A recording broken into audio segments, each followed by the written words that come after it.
Hello everyone and welcome to round 2 of the FSR season, and as usual we will be starting the weekend again with the Formula SimRacing Ace Championship.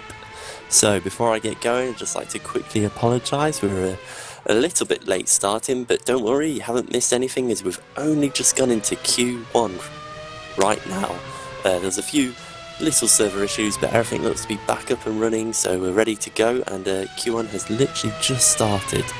So we're here at the second round of the season for the Ace Championship at the Malaysia International Raceway. This is a 5.5, sorry, which is a kilometre track, which is a 4.4 mile track, opened in 1999 for the first race of the FSR season. For the Formula 1 season. So it's been 15 years that it's been running now, which is quite a long time. It's really the first ever tilted track to come into light, and really from there every single new track that we've seen in the FSR, F1 season has been a Tilga design track.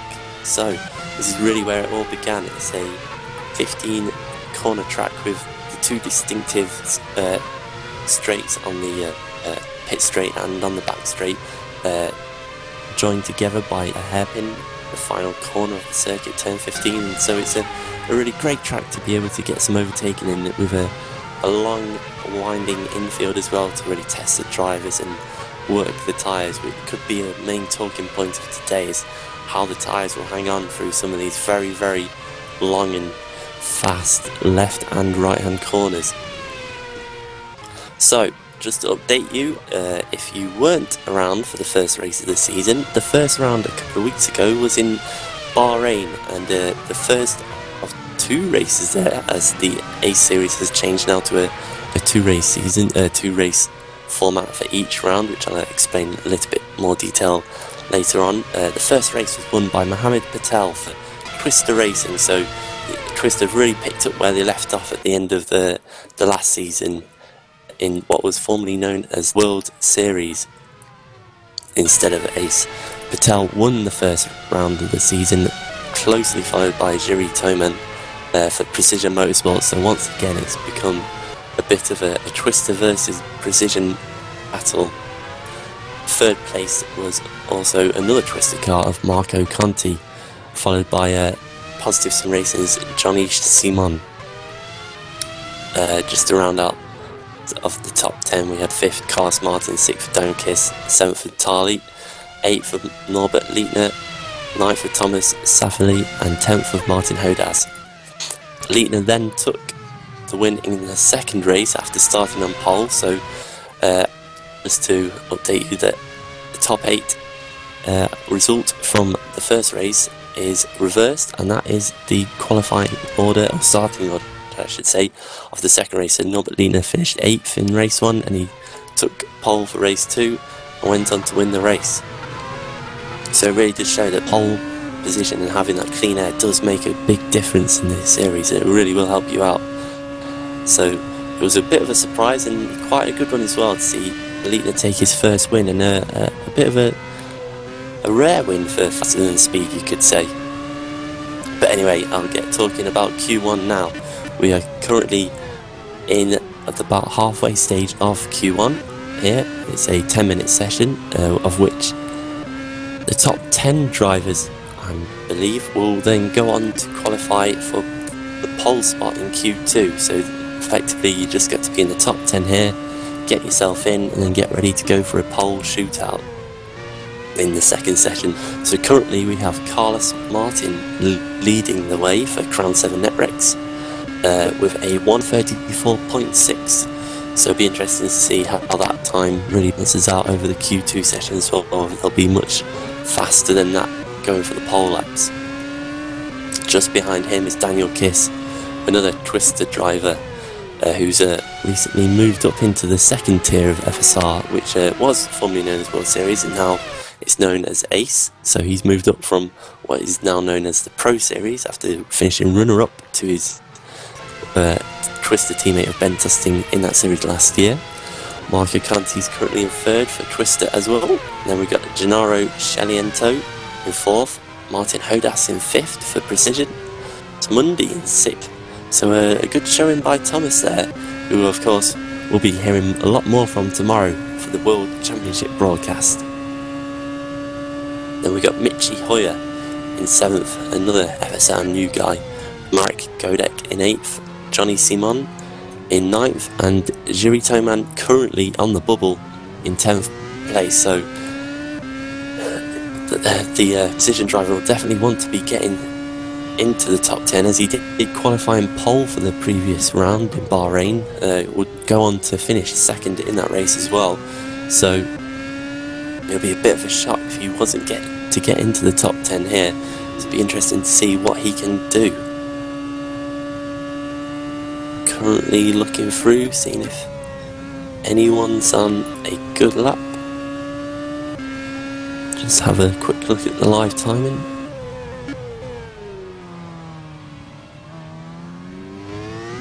Not really getting any information, so I'll just have to go from in the game and see who's doing well. There's quite a few drivers that have just the pits that are coming out again. Many of our top 10.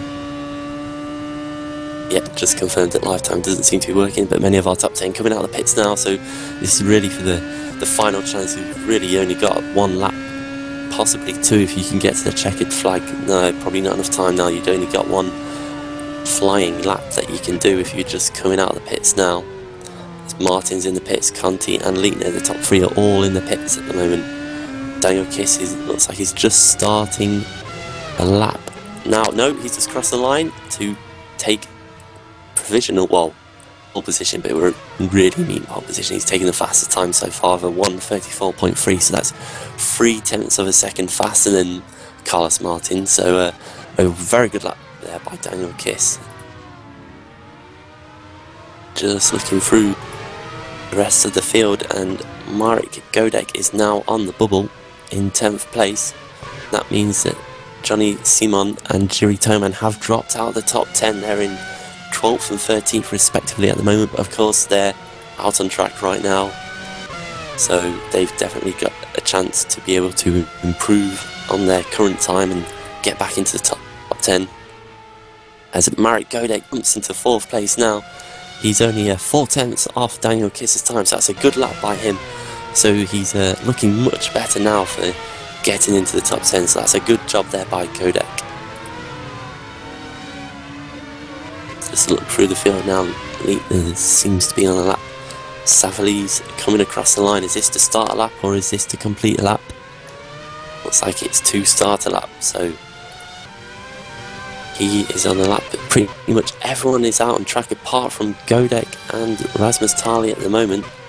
As Jiri Toman jumps up into 2nd place now, only 2/100ths of a second behind Daniel Kiss, so Toman has definitely cemented his place in the top 10 now, so that's good for him. As Carlos Martin comes around the hairpin now, but go across the start-finish line, it looks like he is starting his lap. Yes, he is. As well as I think Conti will be as well, with only 30 seconds on the board, so these will be the drivers that get across the line pretty much last out of everyone. Toman has returned to the pit, so yeah, he's definitely pleased with what he's done so far. As Sheliento comes up to the final corner, I'm struggling to know whether they're actually on a lap or warming up their tyres, so I'll just call them as they go across the line. As Thomas Mundy is in 10th place on the bubble and he is in the pit, so that's no more qualifying for him, so Mundy will be hoping that no one below him can improve, but with many of the drivers behind, including Hoyer, Valeriano, Simon and Diaz, all out on track, there's a good chance that Thomas could drop out the top 10, as Hodas, someone's just gone up, I think it's Torres, has just gone up into 6th place, so that drops Hodas down into 10th, Mundy is now out in 11th. Many of the drivers are completing their laps now. Hodas comes across the line, what can he do as the checker flag waves? Doesn't improve, so Hodas remains 10th at the moment and he's looking dangerous for him. If anyone below can improve, as Valeriano is the next guy to come around the final corner to come across the line. He's currently in 13th. Can he pip Hodas for 10th place? What can he do? He doesn't improve either. And Johnny Simon's come back to the pits as well, so Simon's out of time and out of luck. Looks like Alex Diaz would be the main guy to challenge for that 10th spot now, down in 15th currently. He's going to have to find about 6/10 of a second in improvements to get somewhere as he comes across the line. Doesn't improve either, so it looks like we've got our top 10 set as Sheliento is in 9th, so he's in. He's just going to come across the line to improve. And he goes up into 8th. Slight improvement there and locks himself into the top 10. So we've got the top 10 now. I'll quickly run through. We've got Daniel Kiss in first with a 34.3. Then Shiri Toman for precision, just behind Kiss by 200ths of a second. Conti in third, again 200ths behind Kiss. With Carlos Martin in fourth, further 3/10 of a second back. And Marek Godek, good job by him, getting in 5th place. Alvaro Torres all making it in to the top 10 after a bit of a disastrous round in Bahrain, I believe. Norbert Liebner, our race 2 winner from Bahrain, also gains a top 10 position by getting 7th place with Gennaro Sheliento in 8th.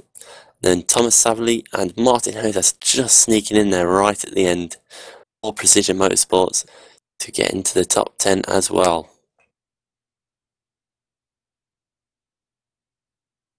So, just got a short break now, and just looking through the field, I've only just noticed that I believe Mohammed Patel is not in the server at the moment, so our race 1 winner and current championship leader for the Ace Series is not in the server at the moment. We know he's had some troubles connecting, so he will have to hop on the back of the grid if he does make it in time for the race. Hopefully he does. It'd be good to see him try and really continue his charge after the first round of the season.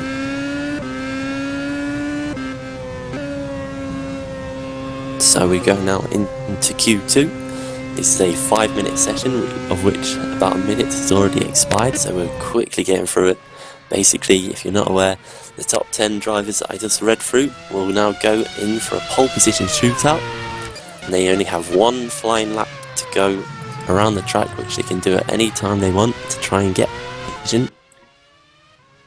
So it'll be interesting to see if Daniel Kiss can continue his strong form of taking the fastest time in Q1 as he now leaves the pits with Toman, Conti, Sheliento and Savali all on track at the moment.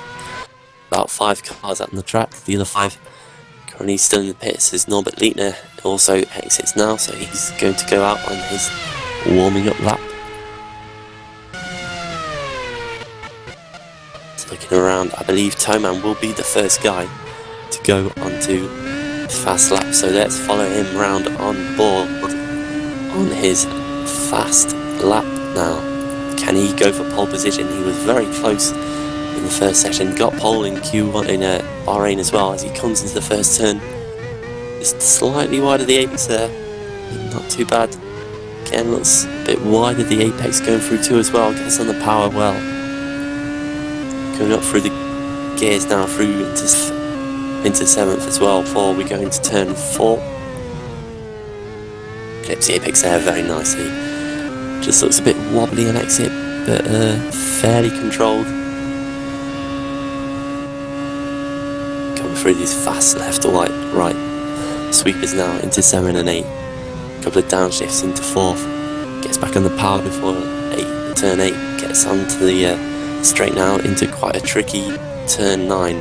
It's got a bit of a weird camber to that corner, so it's quite easy to spin it, especially going into the corner. And now you've got to really take a wide entry now into turn 10, into 11, sorry. Getting through these quick left rights of 12 and 13 are fairly easy in these cars. It's easy to lock the breakers. Oman did there into 14 and now sure to get a good run onto this straight all the way down. It lasts for a mile. It's going on and on past all these grandstands into the final corner. It gets on the apex well.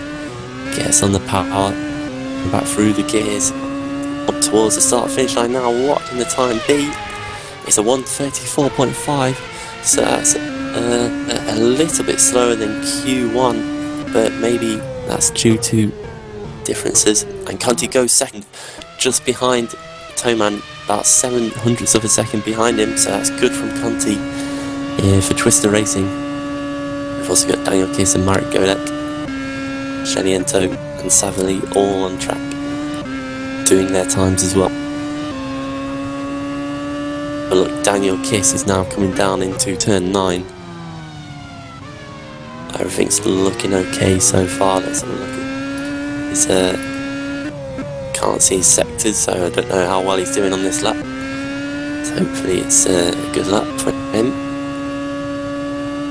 He's got a light competition, of course. Sheliento does a 1:35.3, that's about 0.7 of a second off the pace to go third at the moment. Of course, we've still got 7 more guys to go, as Savali now takes third place with a 35.0.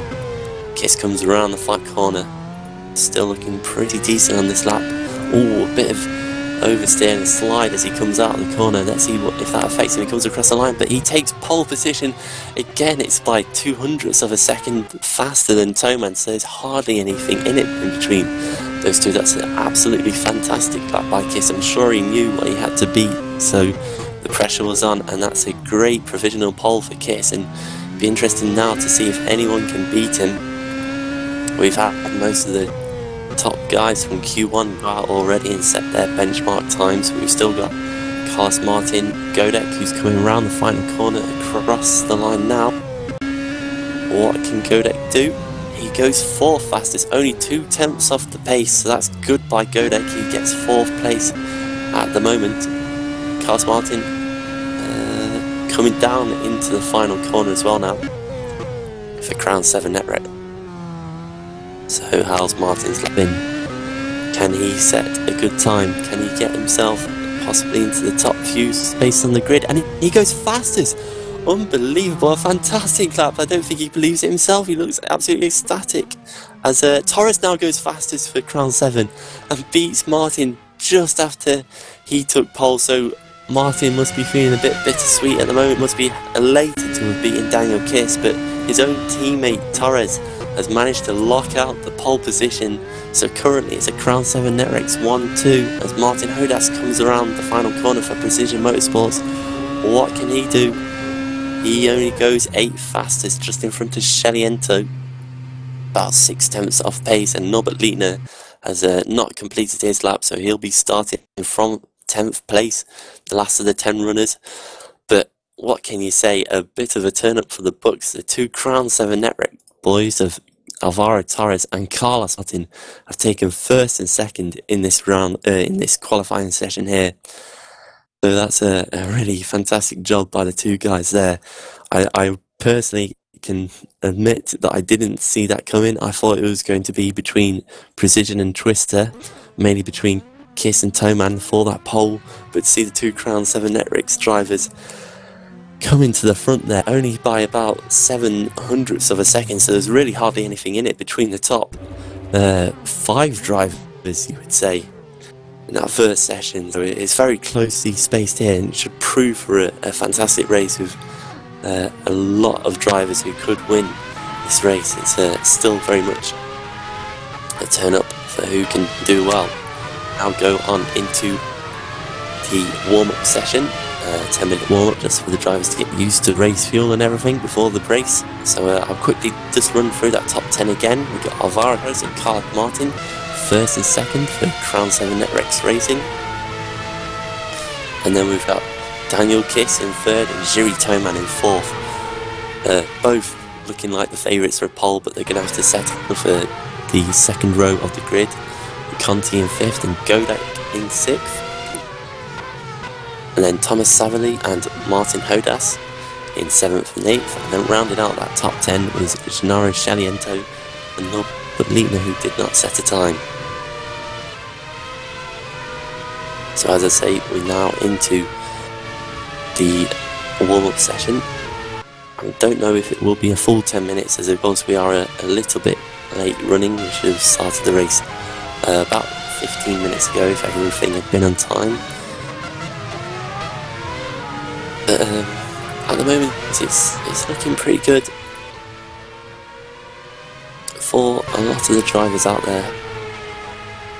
Everyone seems pretty pleased with what they've done. Just looking at the chat, the two Nerex drivers are pretty pleased with even Torres saying he can't believe that he's got pole position, so maybe it's even a bit of a surprise for them as well. It's great to see the two drivers up there. So I'll quickly just run through driver standings after the first round of the season. Of course, having two races, that means that there's a lot of points on offer, and the pointing structure is 50, 40, 32, 26, 22, and so on for race 1, and then half points effectively for race 2, so it's 25, 20, 16 and 30. It's according to GP Cars, so hopefully that's correct and I'm not just reading the wrong thing. So yeah, it definitely makes more sense to have more points for the race 1, as the race 1 is a 60% lap distance compared to what the World Championship drivers will be running tomorrow. They run a full F1 distance, so whatever length the race is in F1, the same length will be run in R-Factor 2 for the World Championship as well, which of course is 56 laps for the World Championship, so 60% of 56. If you want to work that out, that's how long the race 1 will be, which is I believe it's a 34 laps. And then after that, it's a 30% sprint race for race 2. So that means that it's 17 laps for race 2, so it makes sense to have double or half points for race 2 compared to race 1. So of course, Patel taking the win in race 1 in Bahrain means that with some points scored in race 2 as well for second place, he currently leads the way on 70 points at the top of the standings. But looking at the server list, Patel's still not here, so this is really going to be a big opportunity for a lot of the drivers below him, the likes of Jiri Toman, who's currently in second in the championship on 49 points, so he's 21 points behind Patel, so all he needs is a strong finish in one of the two races today and he will surely leapfrog Patel in the standings if Patel cannot race and cannot get into session.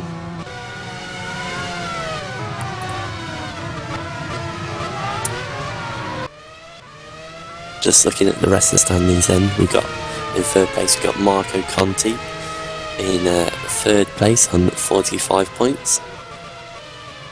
John Simon in fourth on 42. Norbert Liebner, of course, our race 2 winner from Bahrain, who scored 14 points in the first race as well, so he's got 39 points at the moment. So he's doing pretty well at the moment in the series.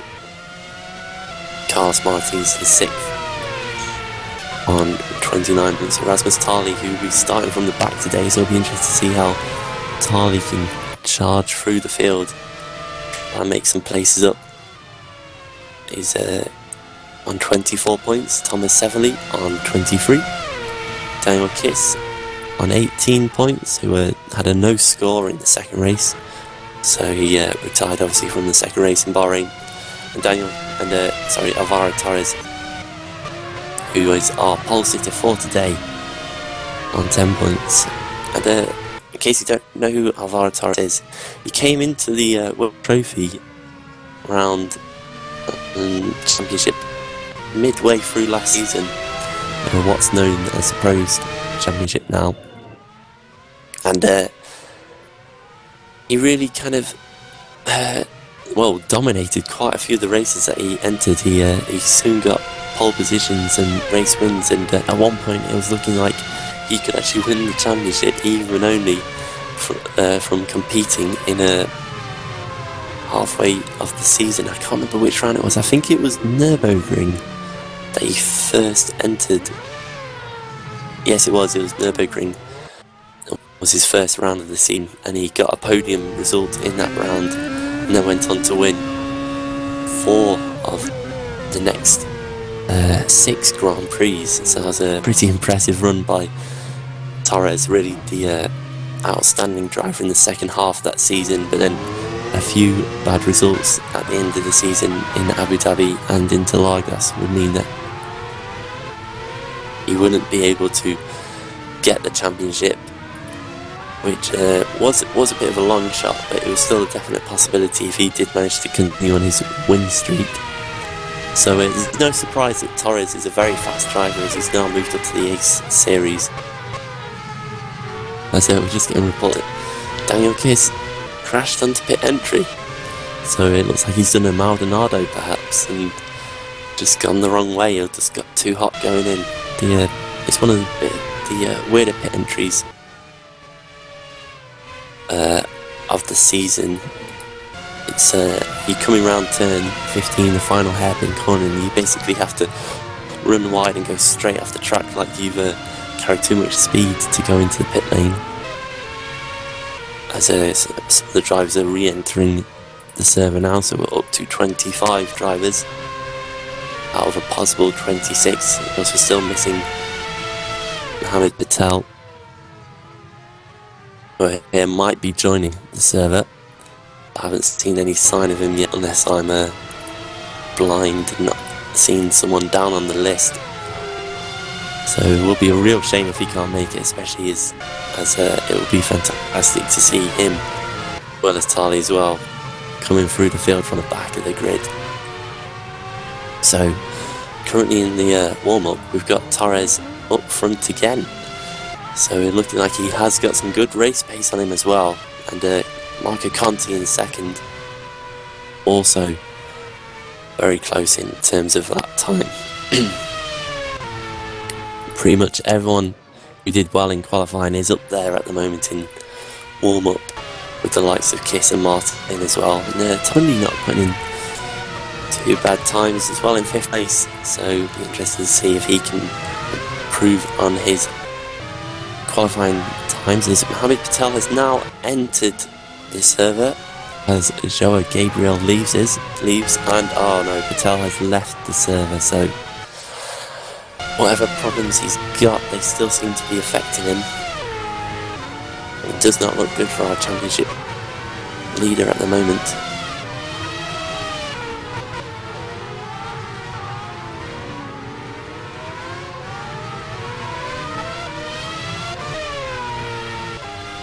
We're now into the final 50 seconds of warm-up. And just looking through the field,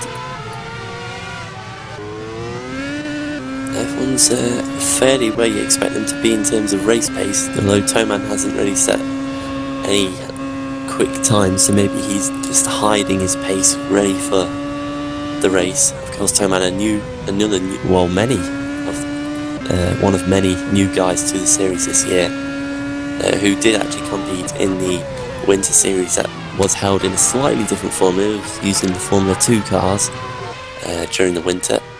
And he did pretty well for himself in that, picking up a win and challenging for the championship, which was eventually won by Jim Paresis, who of course is a very well-known championship driver. So very good effort by Toman in that series, and I'm sure that'll be why Precision have kind of noticed him and picked him up, as well as Hodas as well. It's quite unusual to see Precision running 2 completely new drivers for the second tier Ace series.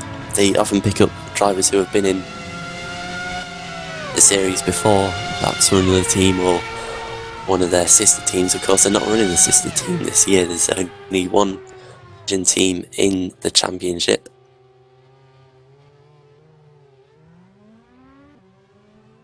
As the time is now up on warm-up, so looks like we will be going to the race soon, as all the grid has been set.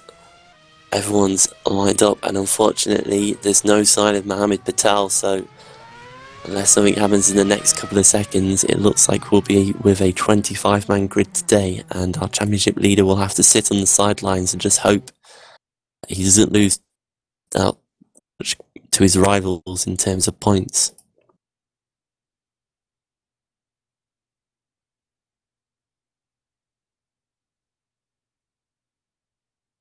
Everyone looks set in chat. They're all wishing each other luck, as we are about to go into the race, I believe. As Patel joins the server just at the last second, hopefully he can stay in this time. Let's find out. No, he's left again. It's definitely not looking good for Patel. It's such a shame to see a driver who's ready to race, who wants to race, but some issues is preventing him from racing. I'm sure Patel's going to be very upset. But of course, he's still got a long way to go. Hopefully he can get his issues fixed, perhaps for race 2 and for round 3 of the season, coming up in about 3 weeks' time, as we are now gone to the race and the drivers have 15 seconds remaining to get onto the grid. They're all popping up onto the grid now, and then we'll do a one lap of warm-up before we jump to the race, as Torres is still in the pits, just get us onto the grid with seconds to spare. So hopefully his team manager wasn't watching, because I'm sure he'd be having a heart attack seeing that. So the Netrex boys lead the field round for this warm-up lap. Torres taking his first pole position of the season. He's taken pole positions before in the Winter Series, but most of the time then he was doing a rolling start, not a stand start, so this might be something a bit new to him in FSR, but he's a very talented driver, so I'm sure he can do well. Teammate, of course, Carlos Martin in 2nd place. Looking good with Daniel Kiss, very strong this weekend also in 3rd place. Then Jiri Toman, the guy currently 2nd in the championship and looking to close in on the gap and possibly overtake Patel as well if he gets a good result, because Patel's not here. Conti is in 5th place for Twister Racing, with Marek Godek for Ghost Speed in 6th. And his teammate Thomas Savely in 7th place, and the precision driver of Martin Hodas in 8th. Gennaro Sheliento is in 9th, with our race 2 winner for Faster Than Speed, Norbert Lietner, in 10th place. His teammate Thomas Mundy lines up right behind him in 11th, with Michi Hoyer currently in 12th place.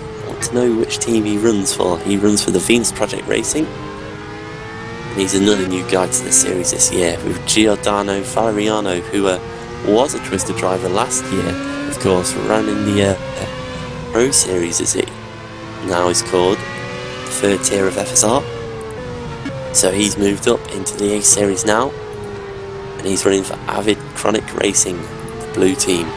So he must have more than one team. Johnny Simon, who had a great showing in Bahrain, looks like he's struggling a bit more in 14th with Diaz, then Benowitz, Suti, Van den Eet, Artyom Islamajan, probably said that completely wrong, Martin Johnston, Giuseppe Marconi in 21st, Chris Young in 22nd, and rounding up grid of now only 24 drivers because Joa Gabriel has disconnected is Luca Essie, probably said that wrong as well, and Rasmus Tali taking up the last spot on the grid.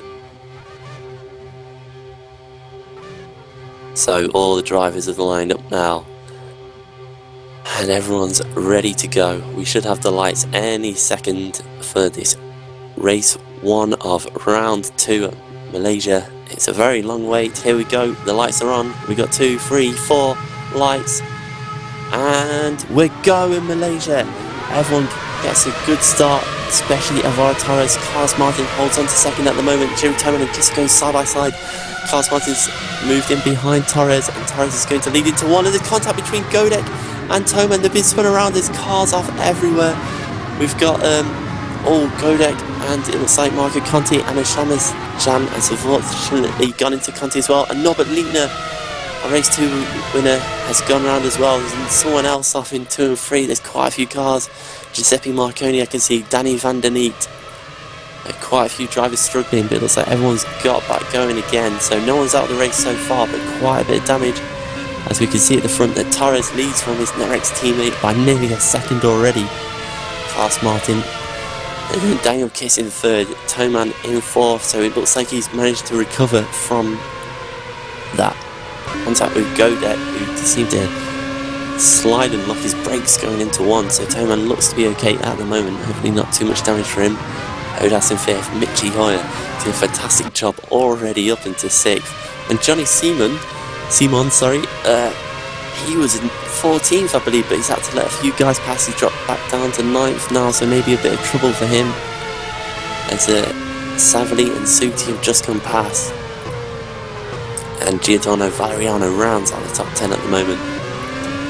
Torres going down into the final corner, already leading by 1 second, so a good jump for Torres at the start. Martin didn't look like he challenged Torres too much, just got in behind Torres into first corner. It looked like Martin got a bit of wheel spin off the line. It probably just cost him that little bit going into turn 1, but they've managed to avoid a lot of the issues that some of the other drivers have had.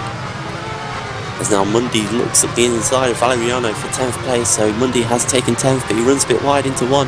Valeriano's now got the outside for 2, and he's just going to close the door on Mundy. They're still going to go side by side, so we're going to go through 3 and into 4. Start side by side. Nope, Mundy pulls back into Valeriano's slipstream, looks to the outside again, into 4, heavy braking. Mundy on the brakes, but not far enough alongside, and Valeriano holds onto place. Now Sheliento is going to try and go around the outside of Mundy into turn 6. It's definitely not going to happen there. No chance. Turn 5, sorry. No chance of getting around the outside of someone there unless you're already ahead. So Conti's in the pits for Twister, so that's a big shame for him. He's quite far back now, only leaving the field, and the other guys seem to be running around on track, although I think a couple might be running without front wings, so we'll see how they get on.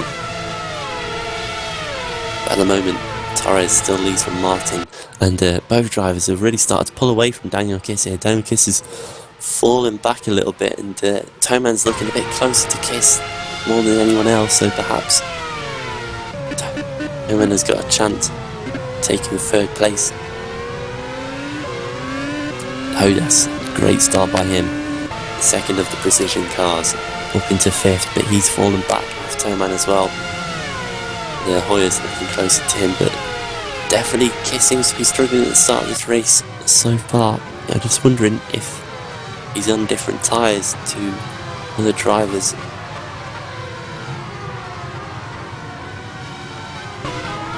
Just looking through. Everyone seems to be on white sidewall tyres, so I wonder if that means that they're all on mediums. I don't know. Perhaps everyone runs in white sidewalls, so I did see someone on orange sidewalls as well. So more drivers take to the pits with Artyom Aslamagian. Hopefully I've said that a bit better now, in the pits, as well as Danny van der Neep. Some more troubles.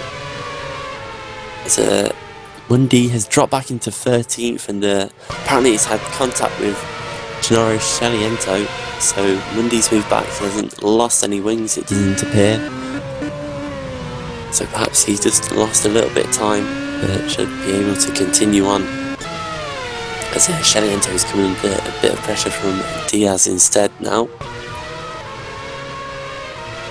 As well as Johnny Simon, just in front of Thomas Savley of Ghost Speed. So Simon started moving back up after dropping down to 9th after making a fantastic start up to 7th. So he's not looking too bad in terms of race pace, as well as Suti as well. They all seem to be stuck behind Mitchie Hoyer, who definitely got probably the best start on the grid, and managed to move up into 6th place.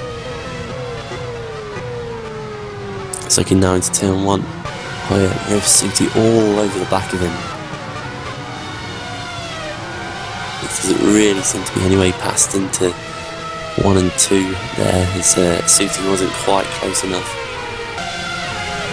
Of course, Suti has moved over from Netrex into the Twister team for this season. He's changed teams, and hopefully try and get a bit of change of fortune, but currently the best twisted driver in this race is Daniel Kiss, and of course moved up from the Pro Series, so it's a great start to the season for Daniel Kiss here.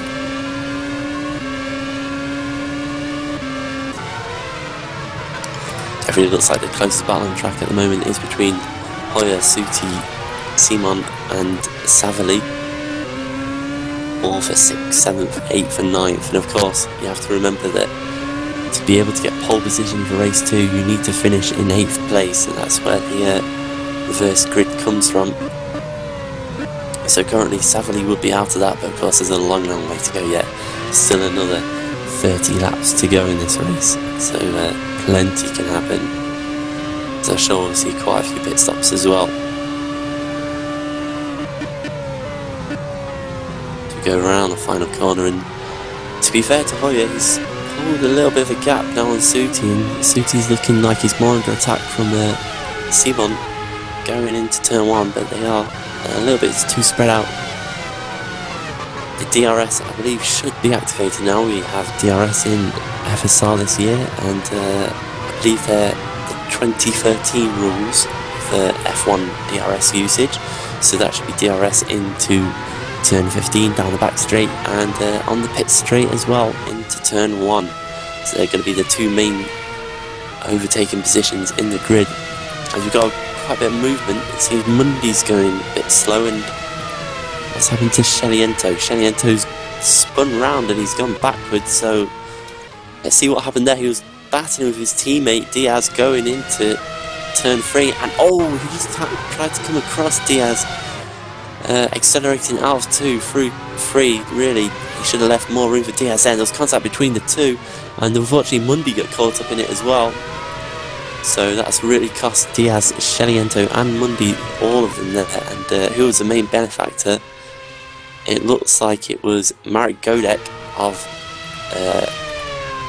Ghostspeed, of course, who had a great qualifying position, but just got too deep into one and lost a lot of positions in the first lap. But he was already back up into 11th place and only 3 seconds off Valeriano. So Godek on a recovery drive, whether he's going to be in trouble with the race stewards after the race for avoidable contact into turn 1, I'm sure we'll find that out later on. But all he can do now is try and push his way through the grid, through the field, as all of the 24 runners who started this race are still in the race. So he's looking pretty impressive at the moment in terms of reliability, and not too much damage as Thomas Mundy comes into the pits. So does he? Have I got this on delay? Yes, I do. So Mundy and Alex Diaz into the pits, both surely due to damage with that contact between Diaz and Sheliento into turn 3 on the previous lap. So a bit of a disaster for all 3 of those drivers there. Drops right down into 18th, 19th and 20th respectively for Sheliento, Mundy and Diaz. Meanwhile, back at the front, Torres is still leading the way, and Martin's now 1.3 seconds behind, so he's holding on, and Toman is only 0.5 of a second in 4th place behind Daniel Kiss. So Daniel Kiss is looking like he's struggling more than anything compared to 2 Nerex drivers, and Toman's going to have the DRS now down this back straight. Can he make any kind of closing up behind Kiss? Looks a bit too far away, but he's always got the front straight along the pits as well to really make a chance of something. Daniel Kiss looks like he's getting out the corners pretty well, perhaps not so good down on the brakes, but now look, Toman's got the DRS and got the drag, and he's going to go to the outside and into the braking zone. He's surely made the move already, and he has done. But look, Daniel Kiss fires back on the inside into turn 1, but Toman's going to have the inside for turn 2. Kiss tries to cut back, but Toman wisely shuts the door and doesn't allow him to accelerate past him. So Toman's now up into 3rd place past Daniel Kiss, and we'll be able to see now if Toman can start to close down on the 2 Nerex drivers who are really running away with it at the moment. You'd have to say they've got a 3 second and a 4.5 second lead over Toman. So there's quite a bit of ground to make up for the Precision Motorsports driver the rest of this race, but of course there's still a long way to go. Another 27 laps on the board left yet. So Kiss still holding on to the back of Toman at the moment. He's still within DRS range, so it's a perfectly good opportunity for Kiss to try and strike back if he can just hold it in there through these infield corners now. Coming up to turn 14. Can he get a good run? Will he be able to maintain the gap and stay with Toman? He's surely got the DRS open. Going into the final turn. But Toman's looking like he's got a good exit out of the corners there. He's really starting to pull away from Kiss. Kiss is surely going to start to move back a little bit with the DRS, but Toman is looking strong, and the gap has actually gone out between Alvaro Torres and Toman in third place, so currently Toman's not really catching Torres. He might be catching Martin a little bit, who is moving back and has to get round Luca Desi, who's already being lapped after just coming out of the pits for I believe it's Avionic Racing. I have to get used to these new liveries here. It's all new this season. I believe we've had a bit of movement in the infield, and Hoyer and Savali are battling it out for 6th place, and Hoyer is holding on to this position he inherited very well at the start of this race. So the Go Speed driver really all over the back of Savali, even sticking up the inside earlier on, really trying to get past as Johnny Simons dropped off the back of them a little bit. And Suti was actually behind Hoyer, so Suti must have dropped a couple of positions. As Valeriano has spun a track. Oh, he's got major damage. He's lost his front and rear wings. Let's see what happens here. He looks like he's coming through. It's his turn 5. It looks like it's turn 5. Runs a bit wide in 5 with Rasmus Tali all over the back of him. And goes behind the trees, so I can't see what's happening. It looks like there's a bit of contact between Tali and Valeriano.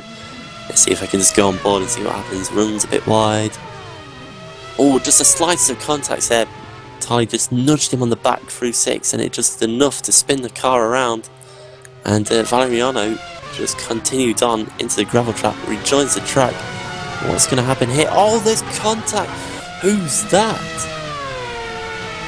Major contact with someone. I can't work out who that is. Is that...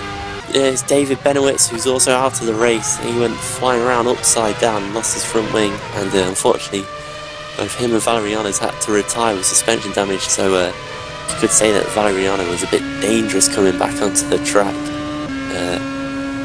on the outside of 6. Very dangerous indeed. It's not what we'd like to see, so that's our 2 retirements of today, the first 2 of today. And you have to feel for Benowitz a bit, because there was nothing he could have done there. He was just minding his own business, and a car just came out in front of him. And unfortunately, there was contact.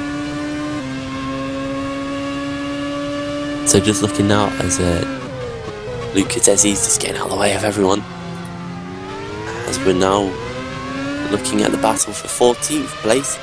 It's Chris de Jong currently holding off Sheliento, who's trying to make a charge back through the field after contact with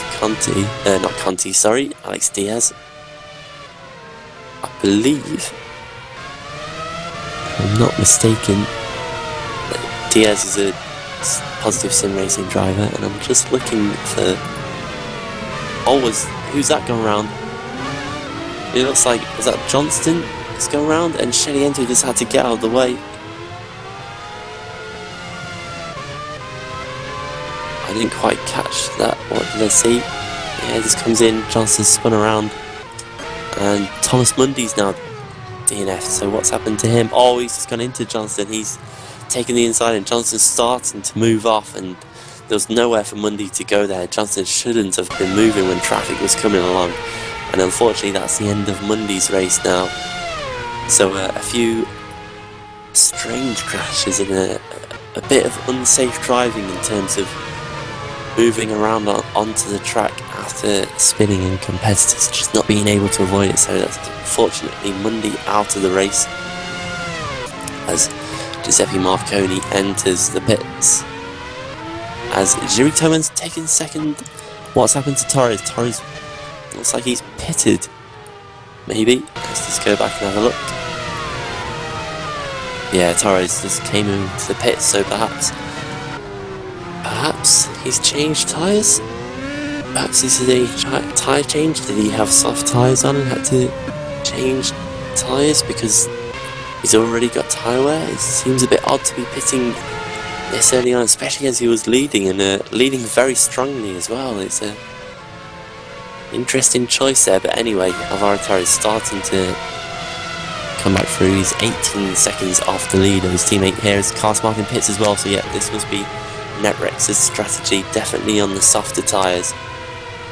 And already pitting only 10 laps into this race. So that now moves Toman into the lead with Daniel Kiss in second, and to be fair with Kiss has held on to the back of Toman. He's only 6/10 behind, so positions between the two of them remain unchanged. So it'll be interesting to see now whether more people at the front will have to pit, or perhaps they're on different tyres, and that might be why Netrex had such good pace at the start of the race. There's Toman, Kiss, Hodas, Hoyer, all have yet to pit, and Torres now is going to be up behind Hoyer, so he might have a little bit of traffic to contend with. Hoyer's done a fantastic job so far, holding off the likes of Suti, Savali and Simon. There's debris all over the track from past incidents. Now looking at the lead, Kiss is definitely still there, and he will have the DRS, so it will be interesting to see if Kiss has got enough straight line speed to perhaps catch Toman, through one of these DRS zones, but Toman's got good exit from the corners, as I said before. He seems to get off the corners well.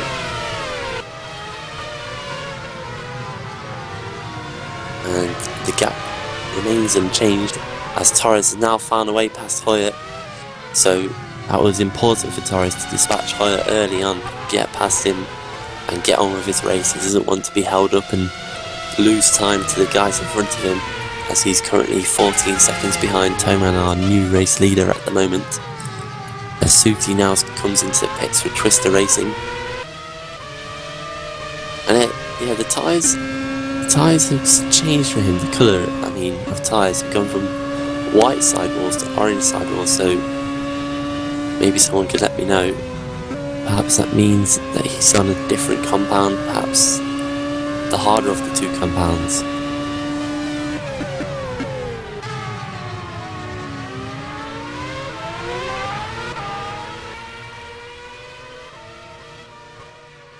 Just looking through the field, and now it's Martin's turn to be held up slightly by Hoyer. We'll see how long it takes for him to be able to dispatch Hoyer. And of course, his teammate Johnston had that spin earlier on, and Martin's passed, so relatively easy there. The newer tyres working very well for Martin. It's interesting to see it. Torres is on the white sidewall tyres, Martin's on the orange, they look orange on my screen, sidewall tyres.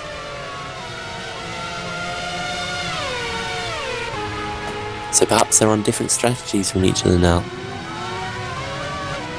As we continue on with the top three still not pitting, top two are definitely still close together. Kiss is holding onto the back of Toman. Hodas is another 10 seconds back and now starting to fall into the clutches of Torres, as Luca Desi leaves the pits and goes 2 laps down now, so bit of a bad race for him today. He's already 2 laps down, but lapped by the entire field. So yeah, just gets in the way of Hoyer a little bit there, coming out too. Savali, Tally and Hoyer have all got back. Hoyer suddenly dropped back, so did something happen there with Desi? Let's have a look. He just makes contact with him. Yes! Oh, Hoyer runs a bit wide coming into 2, and he just makes contact with the outside of Desi, and it just spins Hoyer around, so that's a disaster for Hoyer. Manages to rejoin the race, but he loses 2 positions to Savali and Tali as well. So all that hard work in the first laps and all that defending has gone to waste a little bit. So that's unfortunate for Hoyer there. As the top 3 have still yet to pit. And Hodas is coming under more and more pressure from Torres. He's looking to try and break the slipstream, but Torres has got way more straight line speed now. Torres comes into the final corner, holds off as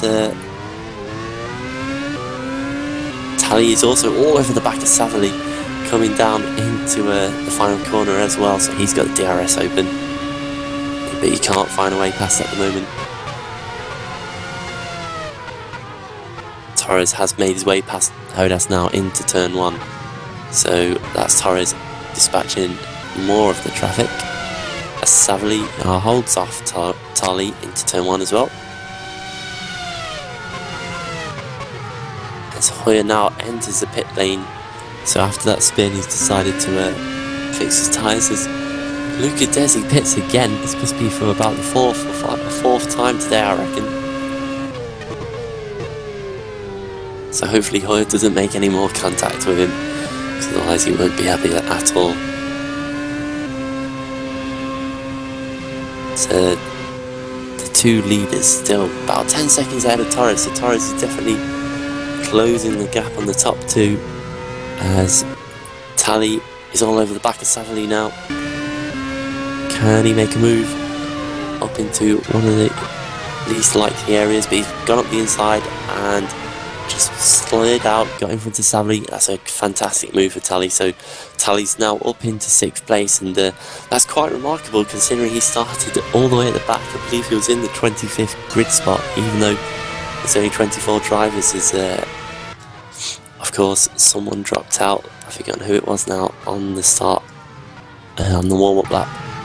So Tali up into 6th, good for him, and Daniel Kiss now pits from the lead. He dropped back from Toman a little bit on the last lap, so maybe his tyres have gone, and Hodas for Precision Motorsports also coming into the pits now from 5th place as Daniel Kiss leaves. So Torres and Martin have already long gone. It'll be interesting to see where Kiss can come back out onto the track. Is there anyone around him? There's his teammate or sister car of Tali, who's just behind him, but I'm pretty certain that Tali is yet to pit, so there shouldn't be any problem for Kiss really. He should be able to pull away from Tali. Hodas, just to update you, has come out in 7th place behind Thomas Savali, but in front of Marek Godek. He's also on a recovery drive, of course, after that first corner contact that shot him down the field. So all we're waiting for now really of the leaders is Jiri Toman to come into the pits, and he's losing a big chunk of time. He lost 0.6 of a second to Torres there in that last sector alone. So the tyres have definitely gone off on Torres' car. And Toman's car, sorry. So he surely has to pit now. Of course he's got to react as well to Daniel Kiss, because Daniel Kiss will be on the fresher tyres and he'll be going much faster as soon as he gets the tyres up to warmth, and indeed Toman does come into the pits. So where will this put him back out into the track? Definitely behind Torres and Martin, who are miles ahead of the competition now. A good 11-second gap between Martin and Kiss. That's at 3rd and 4th. About to change though, because Torres takes the lead. Martin will come through as well into 2nd, but the question is, where's Kiss? Kiss is on the pit straight now, coming across the start-finish line. Toman is leaving the pits, so it's looking good for Toman. He's going to exit the pits and retain his 3rd place. So that 1 lap extra didn't harm Toman too much. He's come back out onto the track. A substantial gap between him and Kiss, actually. We'll see what it is once the live. We'll see in-game timing updates, as Thomas Savali also pits now from 5th place, and he's going back down the field. comes back out in 10th, just in front of Norbert Liebner, another driver having to recover from that first corner carnage. It'd be disappointing for him. He'll want to get... Oh, Suti has spun from 9th place, just seen that going through turn 6. Suti has spun. So he's lost position to Thomas Savalli there, and Liebner is right behind him. Let's have a look what happens here for Suti. Oh, sorry, it was coming out of 2. It looks like he just gets onto the power too early. Hasn't straightened the car up enough, trying to catch Hoyer in front. And Suti does a half spin, goes around, reverses it, gets back go again. But a lot of time lost there. He was right behind Hoyer before that happened, and now he's 7 seconds, sorry, behind Hoyer. So 7 seconds lost there for Suti. Hoyer, just to keep you updated, is currently in that 8th spot, so if he were to stay where he is now, he would get the pole position for race 2, which would be absolutely fantastic for the young driver. Just want to look, see if I can find any information about him. He's completely new to me. There he is, Venus Project Racing. So he's a German driver for Venus Project Racing, and he's putting a very good show considering he's new to the series this year.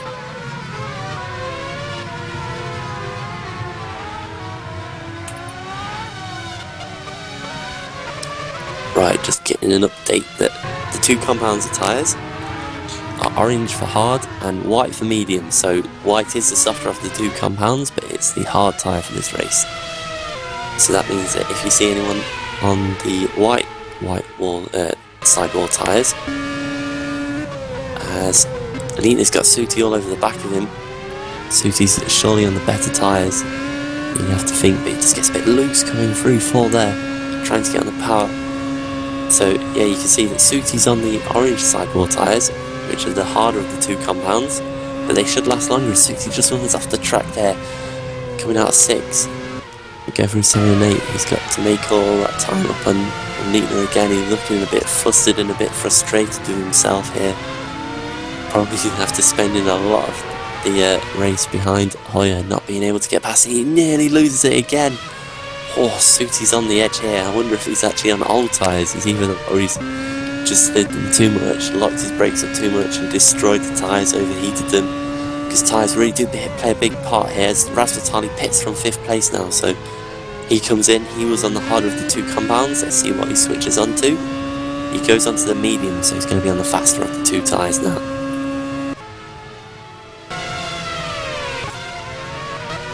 So he's still in the pits. It's a long start for Tarley, a very, very long start. And surely he must have had damage then, and he's repaired the damage as well. And he's going to come back out onto the track, right behind his teammate Zoltan Suti for Twister Racing. So the 2 Twister Racing drivers back out on track, 10th and 11th respectively. Suti is all over the... Tarley is all over the back of Suti. He's already looking at him into 4, trying to find a way past. Suti, of course, on the harder compound and more wear on his tyres as well. And of course, we've seen him very, very flustered, trying to catch the drivers ahead and making mistakes. Can Tarley find a way past through this infield section? Probably the best opportunity to overtake into 9, but he's too far back, and Suti's really locking up the tyres here. He's getting quite aggressive with the car, really wiggling the car around, and that's all that was required. He just got a bit wide, and Tarley just dives up the inside into turn 11. So, oh, there's contact between the 2.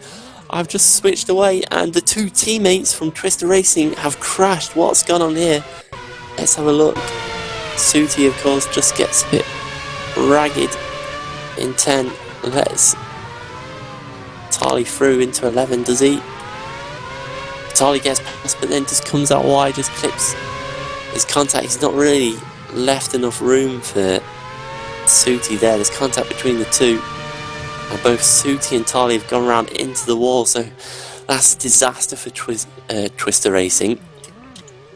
And Tarly is out of the race. Conti has continued on, all but with a damaged car surely. So disaster for Tarly, who was looking really, really good there. Chris Young's gone out as well, so let's see what happened to Chris Young. Oh, he just spins coming into turn 9 here. Nope, gets it collected up. Sheliento goes up the inside. They're going to go side by side into 10. And De Jong just goes off, slightly touches the wall and just seems to DNF. So looks like he gave up the car there. So that's 2 more drivers out in lap 17, the halfway point of our race. As Alvaro Torres now pits from the lead. He's taken off the medium compound tyres. And he puts on the hard tyres and leaves the pits. So Torres looking to go to the end of the race now on the harder of the 2 compounds. His teammate Carlos Martins continued on, taking the lead, with Toman 3 seconds back, and then a further 2 seconds back to Daniel Kiss. So the top 3 have pretty much remained the same. Of course, after Torres pitted, Torres has come back out onto the track in 4th. Quite a ways away in front of Hodas, sorry for precision. He's only 14 seconds behind the leader, Carlos Martin, so surely when the pit stop cycle through, he'll be back into the lead again. But it'll be interesting to see if the likes of Toman and Kiss do have to pit again. Not too sure as Giuseppe Marconi just gets out of the way then, as he's being lapped.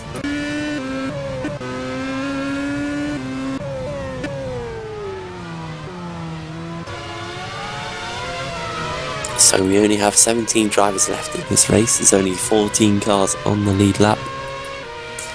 The last of the 2, Sheliento and Alex Diaz, are battling it out again.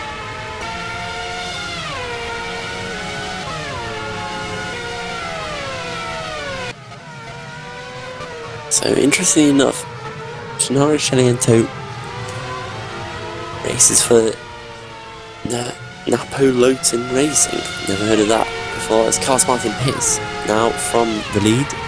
So Toman will take the lead, Kiss into 2nd, and Torres is surely going to come through to take 3rd base, as he does there. Goes straight past, as Martin still sits in his pit box. He's now onto the harder of the 2 tyres, I believe the orange sidewall tyres. Is he? No, he's not. He's on the mediums. So yes, of course he did a hard stint in the last stint, so he's back onto the mediums now. So Martin should have the faster of the 2 tyres between himself and Torres, but whether they can run for these final 14 laps remains to be seen. As Marek Godek of Go Speed Racing also comes into the pits from 9th place as well. Toman is still on track. Now 3.3 seconds ahead of Kiss. Let's have a look at the tyres. For some reason, my Zoom has gone right in. You can actually see the tyres going on board. I don't know how I've done that. It's like Kiss is on the harder compound, and so is Toman as well. So they're both running the same strategy, and looks like Toman's a bit more comfortable with these harder compound tyres. So it'll be interesting to see actually if Toman and Kiss can both go to the end of the race on these tyres, as they've run both sets of tyres, 2 compounds, and whether these hards can actually hold out for the remainder of the race, which is still another 12 laps to go, so it's a long way to go yet. And Torres is actually catching 2 of them. He was a good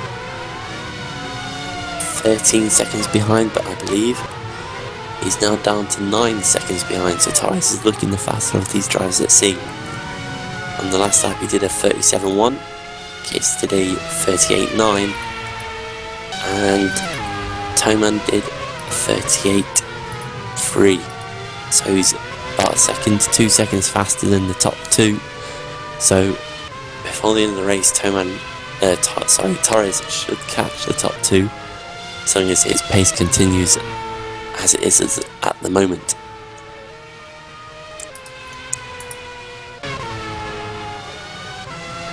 Just looking through now, let's go through the rest of the field at the moment. Carlos Martin's in 4th, of course. Martin Hodas for Precisions, currently in 5th. Got Michi Hoyer now up into 6th place, with Thomas Savely in 7th.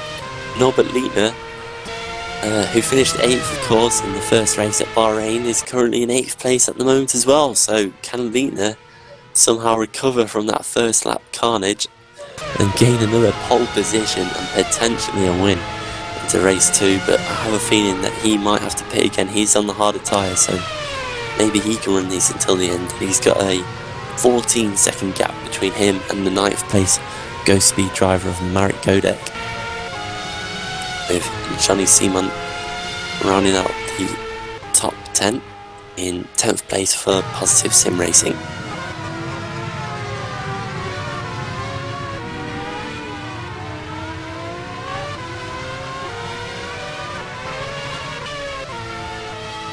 Just looking through the field, and Giuseppe Marconi is definitely going quite slow. He's just let Artyom Aslamagian and Mark Johnson, passed into turn 1. So Marconi's now last of the 17 runners left in this race. And Marco Conti is in 13th, just about on the lead lap, trying to recover from that incident with his teammate. Be interesting to see what happens in the Twisted camp today. Whether there'll be some choice words being had between the two drivers, as he really never wants to take out a teammate. It's probably the worst thing you can do in any form of motorsport, is take out your teammate. So, Toman still leads. He has not pitted for a second time. Perhaps he won't. We don't know. And his gap to Daniel Kiss is 3.4 seconds at the moment. As looking at Conti, he's now striving to get back into the top 10. He's currently moved up into 12th, just passing Diaz into turn 1 up the inside. Textbook manoeuvre there to get past Diaz. It looks like he's on far better tyres as he really starts to push through the field.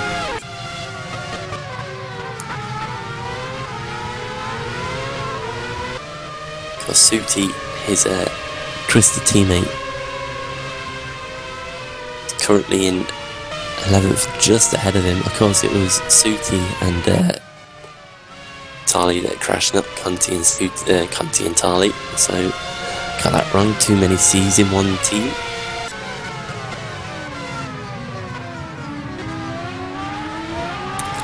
So just looking back up at the leaders now, and the gap between Toman and Kiss has gone out to 3.9. But interestingly enough, the gap between Toman and Torres in 3rd place, who of course has just pitted, has now come down to 7.4 seconds. And looking at Toman, he's constantly in the low 38s, or low to mid 30s, more mid 38s, doing high 38 threes and low 38 fours. Whereas Torres is in the 37. He's been doing 37.1s, but in the last lap he did a 37.7. But still, each lap he is gaining more and more on the top 2 as he locks his brakes going into turn 14. He doesn't want to be doing that. As soon as he starts sliding these tyres and creating flat spots, you've pretty much destroyed the tyres and they'll have had it. And you can visibly see Daniel Kiss now. He's not too far ahead. He's only about, looks like it's about 3 seconds, is it? No, it's down to 2.7 seconds between Kiss and Torres. So Torres is really catching Kiss at a very fast speed indeed. It'll be interesting to see what Torres' straight line speed will be when he gets up behind Daniel Kiss, and whether he can take advantage of the DRS, which is surely going to happen in the next lap or 2 in the rates that Kiss is being caught here by about a second per lap. It is just about over a second per lap that Kiss is losing out to Torres. Torres does a 37.5 on that previous lap, which was also about 0.8 of a second faster than Toman as well. So looking now at Hoyer whilst we wait for Torres to catch Kiss. Hoyer has got Savali all over the back of him, so that's more defending that Hoyer's going to have to do today. But of course, he knows that he only needs to finish 8th and he will get pole position for race 2, which is always an incentive, but I'm sure he wants to finish as high up as possible because you get more points, you get double points effectively in this race compared to the second race. So a 6th place in this race is worth a lot more than a 6th place in race 2. Looking at the gap now between Torres and Kiss,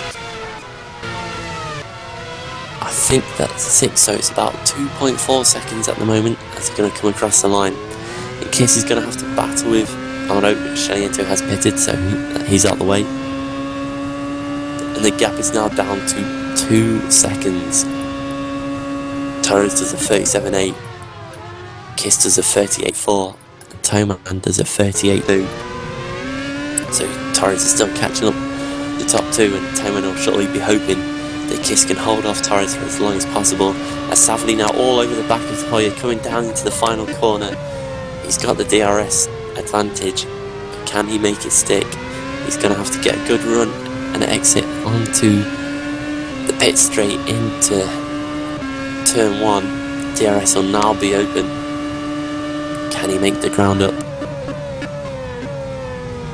No, it doesn't look like he's just a little bit too far back.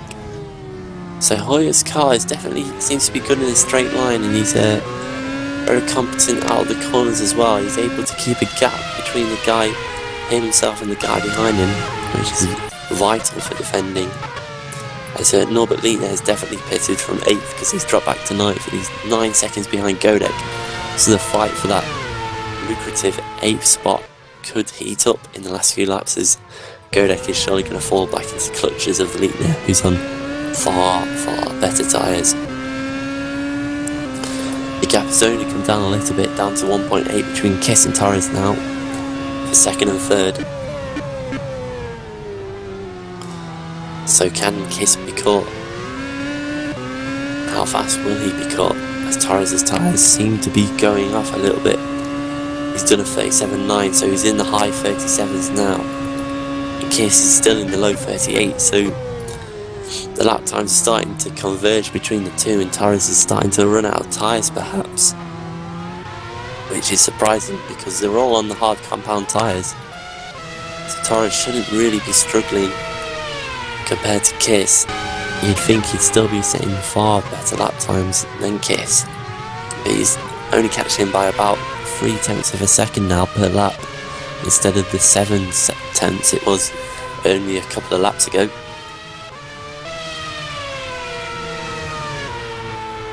Carlos Martin's actually fastest guy on track at the moment, still doing low 37s, but he's all in the world of his own. He's about 5.5 seconds behind his teammate Alvaro Torres, so it might be a bit too much for him to catch up with his teammate and the rest of the guys in the top 2, as surely now Toman and Kiss are going to go to the end. It would be unwise to pit now with only 7 laps left to go in this race.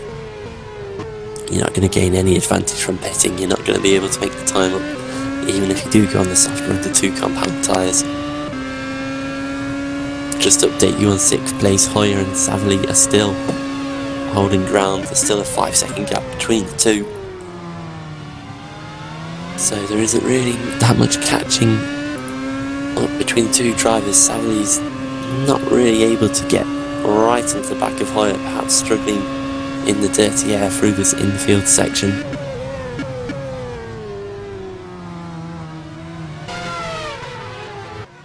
We'll see now as he comes on to the back straight. But he gets a bit of a wiggle, and that's going to cost him big time.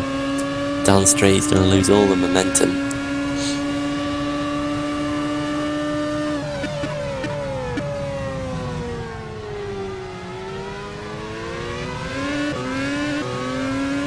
Yep, onto the main straight now. Hoyer easily able to hold off Savali there. He's closing a little bit with the DRS, but not having. Savali just takes a bit of a lunge from miles back just to try and close up in the braking zone. He seems to be alright in the braking zone, does Savali, but on corner exit he just comes out the corner and Moya just starts to pull away just a little bit. There is a bit of an accordion effect, of course,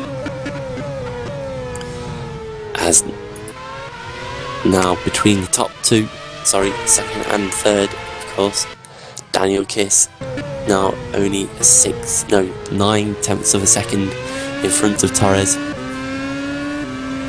So Torres is now within that all-important DRS range. What can Torres do as he comes into the final corner?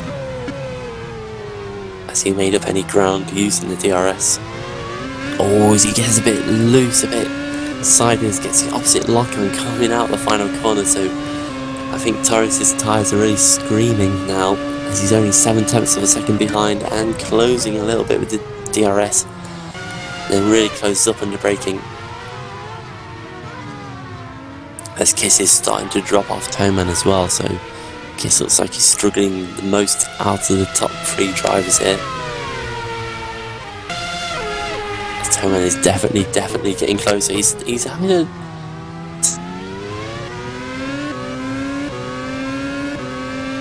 I just had a bit of lag in my screen there. I thought Torres had gone off, but fortunately he has not, so that's good. He's still behind Kiss, but it looks like he's dropped back a little bit, probably struggling around these long fast corners in the slipstream of Kiss, getting all that dirty air really affecting the aero of the car. It's going to start making him slide his tyres as well, and that's really going to affect his tyre wear. As Toman is surely looking like he can hold on here for the win, as Kiss has got Torres behind him, but holding him up at the moment, and we're only going to fall further and further back behind Toman, and really the laps are winding down very quickly as we're on lap 29 of 34. Now look at Torres right up behind the gearbox of Daniel Kiss. If he can get a good run out of this final corner and just get on the power well, a little bit of a twitch but not too bad, he's going to get the DRS down this straight. Yeah, look at that, he's got the DRS, he's got the slipstream, he's going to go to the outside, but he's going to blitz past Kiss. Kiss is going to try and come back under braking, but Torres just holds it, shuts the door into turn 1. And he's got the line all to himself into turn 2, and Kiss really, he gave it his all, he's giving it his all now, out of 2 through 3, but Torres said just hold on. The Kiss is right there. He could take a bit of a dive bomb into 4, but he's going to hold station, wisely so. Torres is the faster of the 2 drivers. So Torres is now back up into 2nd position, but surely he's left it too late. Toman is 5.5 seconds ahead of Torres with only 4 laps left to go. Torres is still continuously running low 38s. His lap times have remained fairly consistent throughout this run. As Toman perhaps starting to go off a little bit. He's in a 38.5 and a 38.4 in the last couple of laps, but also he could just be slowing it up a little bit because he knows he's got a good gap now between himself and Torres. As the gap does actually start to look like it's going up a little bit between Torres and Toman. Next big battle we could be having on track is Carlos Martin, who out of nowhere really has started to really close up on 2nd and 3rd place. Of course he's on the medium compound tyres. Let's have a look at his lap times. He's still doing mid 37s. Compare that to Kiss in the mid 38s. That's about a second a lap that Martin's got over Kiss. So Kiss is going to come under fire in about the next lap or 2 from Martin, who's only 1.3 seconds behind at the moment. So if he can find a few more attempts, he could get into DRS range before the end of this lap. As Kiss is just about in the DRS range of Torres, but should he fall off any more, then he'll fall out of that DRS range as well.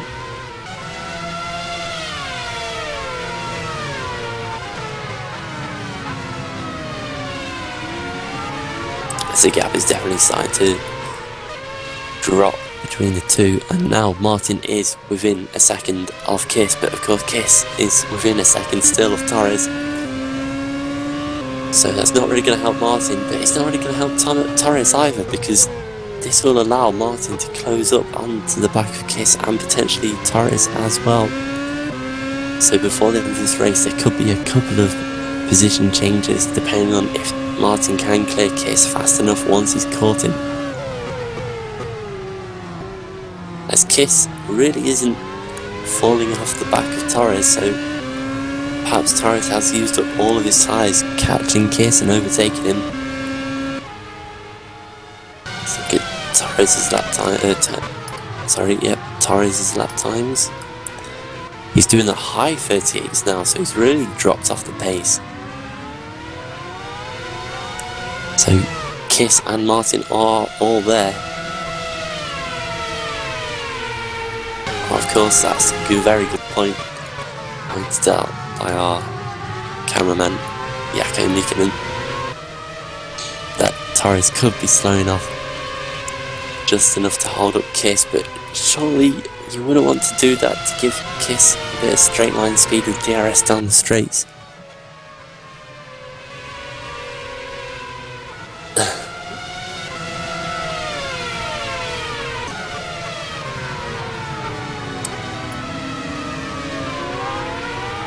As Kiss, yeah, it's still all over the back of Torres. I really can't see what benefit this could give Martin if Kiss has got DRS down the straights. I'm trying to think to myself here, that's I had a bit of a pondering moment. It will definitely help Martin through these slow sections. And look at that now, Martin's all over the back of Daniel Kiss, coming through onto the back straight, and he's going to have the DRS, but of course Kiss has got the DRS as well, so he's not gaining that much at all.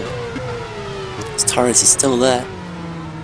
Oh, look at that. Oh, there's a bit of contact between Martin and Kiss. Just a light tap on the back, but as we saw earlier, that's enough to send someone round. As now look at this, Martin's got a slipstream, not quite close enough. Kiss locks his brakes into one, and really Kiss is all over the back of Torres as well.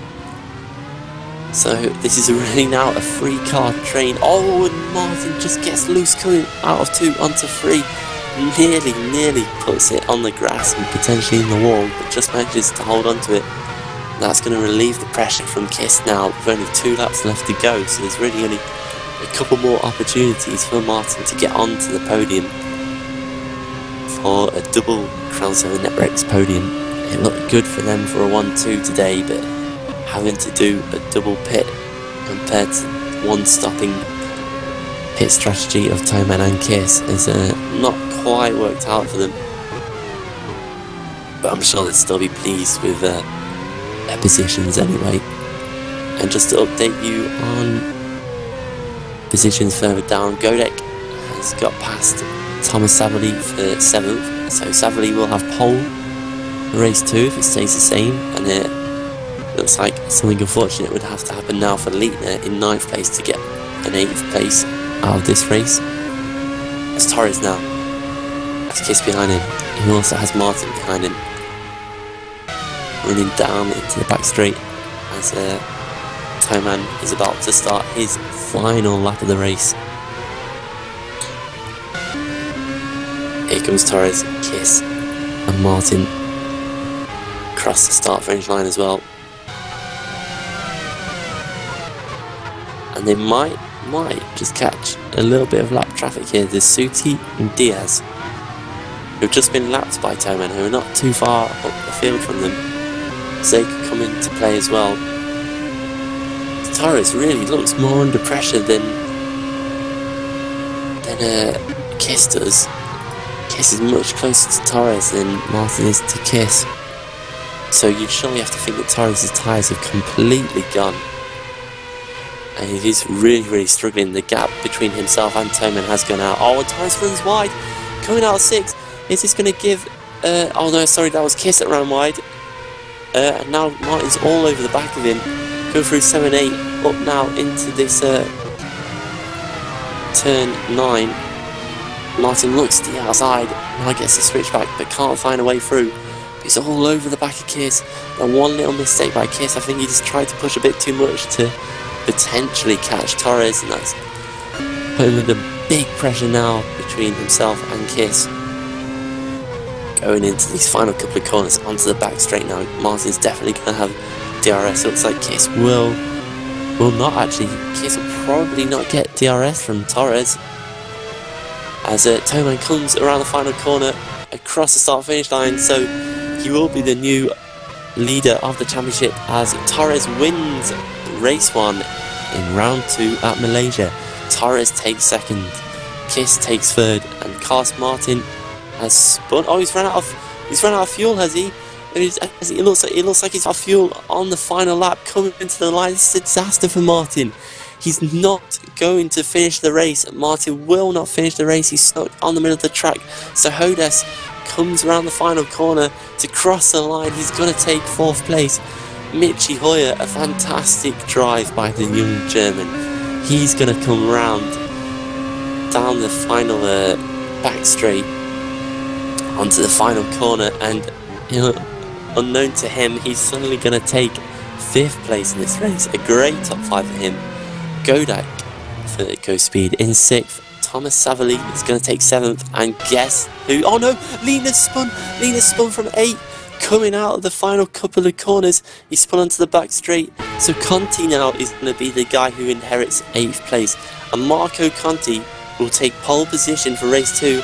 Johnny Simon is just going to fall short just behind Conti. Conti takes 8th, Simon in 7th. Lena, disaster for him. He just had a couple of corners left to go. He spun it and he's dropped himself back down into 10th place. I just want to actually check a replay of that just to see what happens, just to make sure it was him that spun. Was there contact between himself and Conti? Let's have a look. Conti's on the inside somewhere. I can't quite tell, but I think Lena just spun it of his own accord. So that's bad luck for Lena. He was probably going to lose 8th place to Conti anyway. So I'm sure Conti will be pleased with that after quite an eventful race for himself. Coming back from the back of the grid, and Twister Racing will be pleased to at least have one car on pole here for the second race. And unfortunate for Carlos Martin, he's down in 11th. So let's quickly take you through those results of the first race. We've got Jiri Toman for Precision Motorsports, takes his first ever win in an official FSR championship race for the Ace Series. And we've got Torres for Crown 7 Netrex, who took pole amazingly and then led the majority of that race until he pitted for the second time. We'll have to settle for second place here, with Daniel Kiss just behind him in third, managing to hold off Carlos Martin, who should have come 4th but ran out of fuel right at the end. And Martin Hodas for Precision Motorsports will take 4th place, so great result for him. And then of course Michi Hoyer, the Venus Project Racing, a fantastic drive by him, really well driven. I didn't really see, well, there was one mistake that he made, but his defending was absolutely fantastic. He didn't put a foot wrong when it came to defending, very clean and very good. So he gets 5th place. Marek Godek caused carnage into turn 1, but somehow manages to recover to take 6th place for Go Speed, and his teammate Thomas Savali will take 7th as well. And then Marco Conti for Twister Racing, the Twister Racing 2 blue team, one of the sister teams to the main Twister Racing team, comes home in 8th, and he will get pole position for race 2. So look forward to seeing what he can do. Can he do a Norbert Lietner? We'll find out. Johnny Simon, good result for him, but he'll be disappointed to just miss out on that reverse grid in 9th, with Lietner spinning on the penultimate corner to come home in 10th place. And what can you say about Carlos Martin? Had a fantastic race, was going to come 4th, nearly got 3rd, but in the end he ran out of fuel on the final corner, just couldn't quite get the car across the line. It must have been agonising for him. And he has to start the second race from 11th, because that's where he finished. Sultan Suti, who I believe has lost a friend in the form of Rasmus Tali after contact between the two. Unfortunately, he finished 12th and Tali DNF'd. Alex Diaz came 13th. Gennaro Shaliento had an eventful race and wound up 14th. Also eventful for Mark Johnston in 15th. Giuseppe Marconi in 16th. And Artyom Aslamagian rounds out the finishers in 17th place. So, don't worry, the race isn't over yet. Well, the Ace series isn't over yet. We've still got another round coming. That's race 2. It should be up in about 5 minutes time for a quick sprint race of 17 laps. But for the moment, we'll take a break, and as soon as the race is going to begin, we'll come right back to you, so don't go away.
Okay, hello everyone and welcome back. Hope you got a quick drink and something to eat, and then you're all ready to go for this race 2, which is surely going to be an exciting event. And just to update you, it looks as though, have I seen it? Mohammed Patel rejoined the server and he's doing laps as well, so Mohammed Patel is back. So he will be starting from 25th and last on the grid, but what can he do? Can he be the man to come through the grid and try and recover some of the points that he lost from not competing in that race 1? It's been a bit of a disaster for him, because of course Jiri Toman, who was 21 points behind him in the championship, won the race. So now Toman will be 29 points ahead of Patel, so there's no chance that Toman can be caught for the championship lead in this second race, but you never know. Can get some points, and if something unfortunate were to happen to Toman, which of course we would not want, we would hope Toman has a good race, but if something were to happen, then Patel could close the gap up again. But really, I think for Patel this is definitely going to be a damage limitation here. Try and score as many points as he possibly can, and try and recover what's been lost. So let's have a quick look at point structure, because not 100% on all the points. Yep, you get 25 for first, 20 for second, 16 for third, 13 for fourth, 11 for fifth, 9 for sixth, 8 for seventh, 7 for eighth. Hopefully this isn't confusing you. 6 for ninth, and 5th for 10th, and all the positions back, assuming that you finish enough laps. Now I can't remember off the top of my head exactly how many laps you need to finish. I have a feeling it's 90%.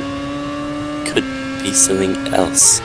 So if I'm wrong, I'm sure someone can clarify and tell me what it exactly is. So as long as Patel finishes the race, he will score points, of course, but really, as long as Toman can have a good result, he will have a good chance of extending his championship lead. Of course, he will be starting from 8th place in the second race after winning the first race, so the top 8 will get reversed, so he'll have to start from 8th. And just to remember from Bahrain, Toman actually started that second race in Bahrain from 7th on the grid, because he finished second in the first race.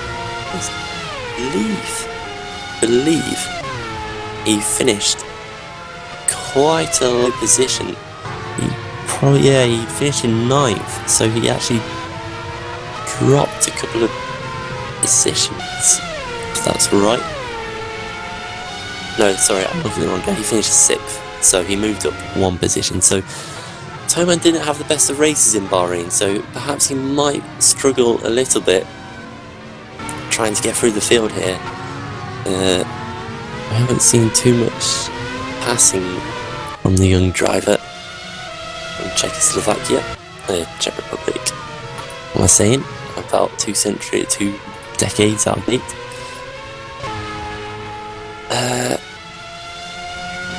Yes, but Toman has to set the fastest lap in warm-up. We've got a couple of minutes left, about 2 minutes 30 seconds, so if you can just hold on for another couple of minutes, we should be going back to racing again for this sprint race, of course.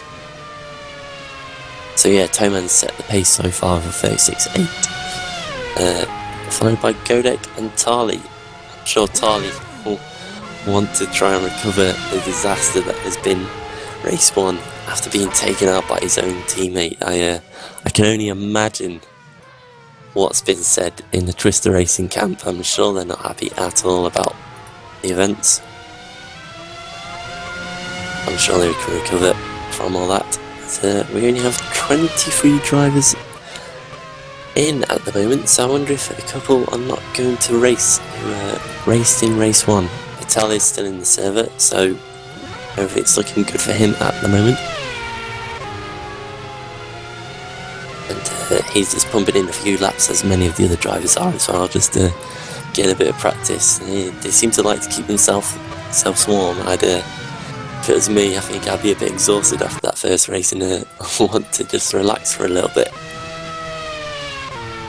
Carlos Martin currently in 9th place on track, and just speaking of Martin, of course, he had that unfortunate circumstance of running out with barely yards to go before the line, and you don't want to wish that on any driver, but I just have a feeling that perhaps he pushed more than he would have, because he realised that he could catch both Torres and Kiss in the final few laps, and I wonder if he just went on, pushed so much that he just used up too much fuel when he should have perhaps been doing a bit of fuel saving, and that's what cost him his 4th position.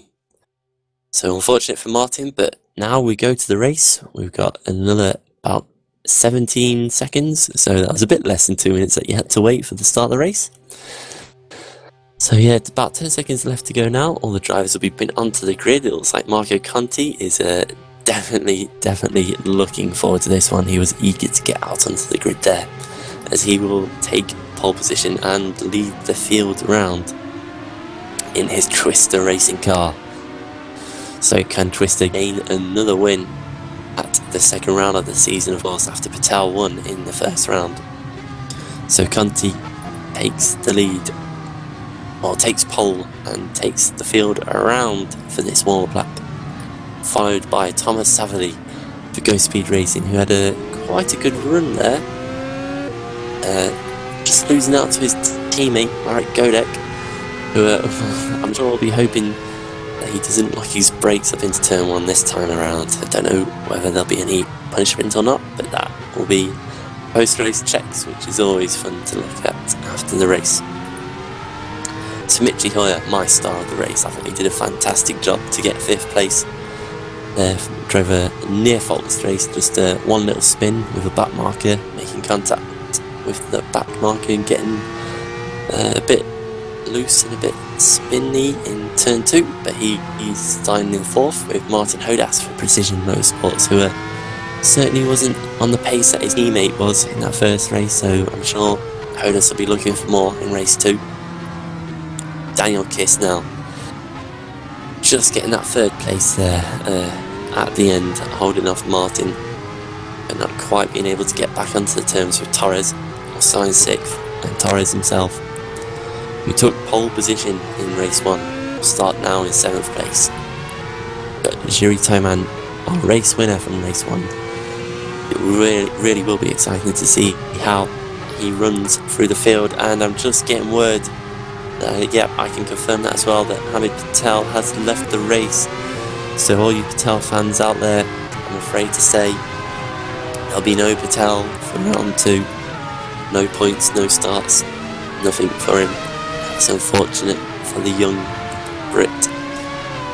He will not be competing in this second race, and that gives more incentive for the drivers around him to take some points. So as the drivers line up on the grid, I'll quickly run down the rest of the drivers. We've got 9th is Johnny Seaman, then 10th is Norbert Lieder, Carlos Martin unfortunately in 11th, Suti, I'm sure he wants to redeem himself with his Twister camp in 12th, Alex Diaz in 13th, Sheliento in 14th, Johnson in 15th, Marconi 16th, Islamajan in 17th, Vandeni 18th, Tali, De Jong, Mundi and Valeriano rounding out the grid. So the lights are on now, we've got 4 lights on and the race 2 is underway, and we're off, and Conti gets a great start from the lead. He's managed to pull a little bit of a gap over Savali, who's in 2nd, and look at this, Hoyer's looking up the inside. Savali and Godek go side by side, they don't want to make contact. Hodas is going to try and go around the outside of all of them to get 3rd. Nope, oh, there's contact between Godek and Hodas, and they're both around. Oh, well, there's a big crash, and that's quite a few cars. We've got a, oh yes, that's a huge crash. Oh, look, it's still going on. There's so many cars I can't even count. We've got, what have we got?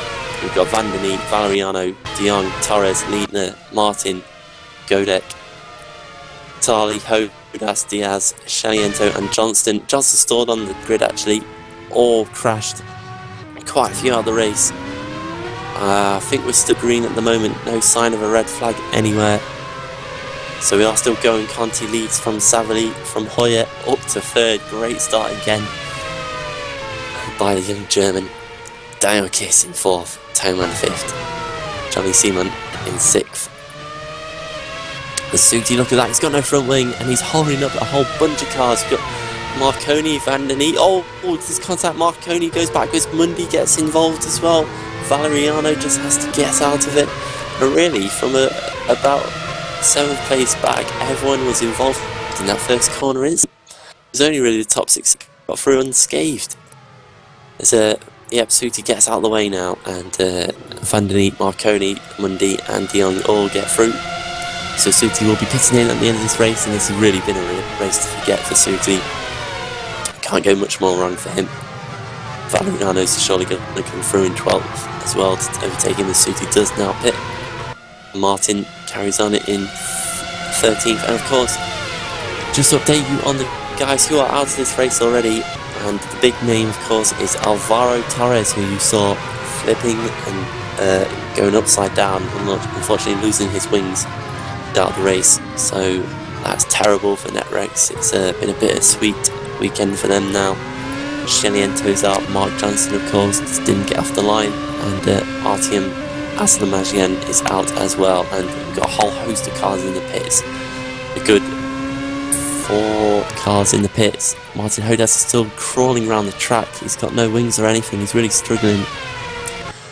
So back up at the front, he has got a 1 second lead over Savali, who's 2 seconds ahead of Michi Hoyer, and Jiri Toman already up into 4th, and he is on the back of Hoyer, so he'll be looking to get up into the podium positions and potentially challenge the top 2. Daniel Kiss is still there in 5th with Simon as well, sorry.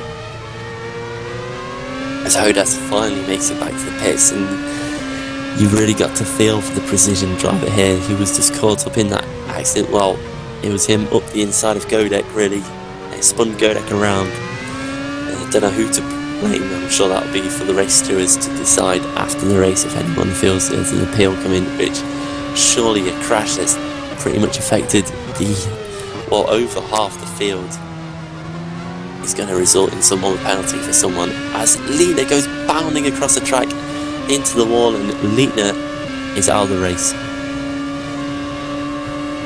It looks like he just had an issue there, as Musmundi around the outside of Danny Van den Eek into turn 1. Can he make it stick through turn 2? No, Van den Eek holds on to 7th position. So Van den Eek, who has had the best start of the season really for Crown 7 Netrex, is looking for a strong result here in 7th place. But Mundy's all over the back end. That's Mundy, who's had a couple of retirements in the series now, will be looking for a strong result himself as well. As Carlos Martin goes around the outside of Giordano, Valeriano, and there's contact between the two. They're both off, and Godek has to go off the track in avoidance. And Godek, he just clips the wall, and that's surely going to be damage on his rear suspension. Wow, yeah, let's see a replay of that, because Carlos Martin's out of the race, as well as a couple of other drivers as well. So it was through turn 5. Martin just goes around the outside of Valeriano, and let's see. He just didn't leave enough room on the inside for Valeriano, and yeah, that's just pulling them both out. Godek's had to go off in avoidance. And what happened to Chris de Jong? It's like he was already out of the race. Oh yeah, he went off. With Giuseppe Marconi, contact between Giuseppe Marconi and de Jong into turn 4. Put him out. So Martin's out as well. De Jong and Norbert Leitner of course as well. And Diaz. Looks like, oh no, he's still going. Let's back up in the front. Jiri Toman has got past Michi Hoyer into 3rd place. So Toman now definitely got onto the podium, and he's got 3 seconds to make up if he wants to catch Thomas Savali of Go Speed, and then a further second ahead is Marco Conti. So these 2 drivers are 2 front row grid starters, have really pulled away from the field here. as I'm sorry to say, but it looks like Hodas is going to be retiring from the race as well. He indeed does, from 18th place, so that's Hodas out. But his teammate at Precision, Shuri Toman, is the man on a charge now. Hoya is going to have to try and hold off Daniel Kiss now, because Daniel Kiss is all over the back of him as well. So Hoya's doing a pretty good job so far. He's not getting too flustered, not losing it, trying to defend these really quicker drivers than him, because Toman and Kiss were two of the strongest drivers in that first race, along with Torres, who's unfortunately already out. Johnny Simon is in 6th. Look at this, Thomas Mundy round the outside of Fanny van der Neet, round the final turn. Can he make it stick this time? No, he can't. Van der Neet holds on once again, but Mundy's going to have the slipstream and the DRS going into turn 1. Again, he's going to try the outside. He doesn't like the inside, it would appear. And Mundy already ahead by the braking zone, and that's job done. So Mundy holds him off, and he's got the perfect line into 2 as well. Van der Neet ran way too wide into 1. So Mundy's now up into 7th, Van der Neet down to 8th. We've only actually got 14 drivers left in this race now after that first corner carnage. Took out a good deal of drivers, about 6 drivers, and then a couple more followed as well in individual accidents afterwards. So it really does go to show you that you've really got to be careful in the first lap, because you can just cause a bit of carnage and take other people's races out as well. But this is a big opportunity for some of the perhaps drivers who'd expect to finish lower down in the field to get some good points on the board today.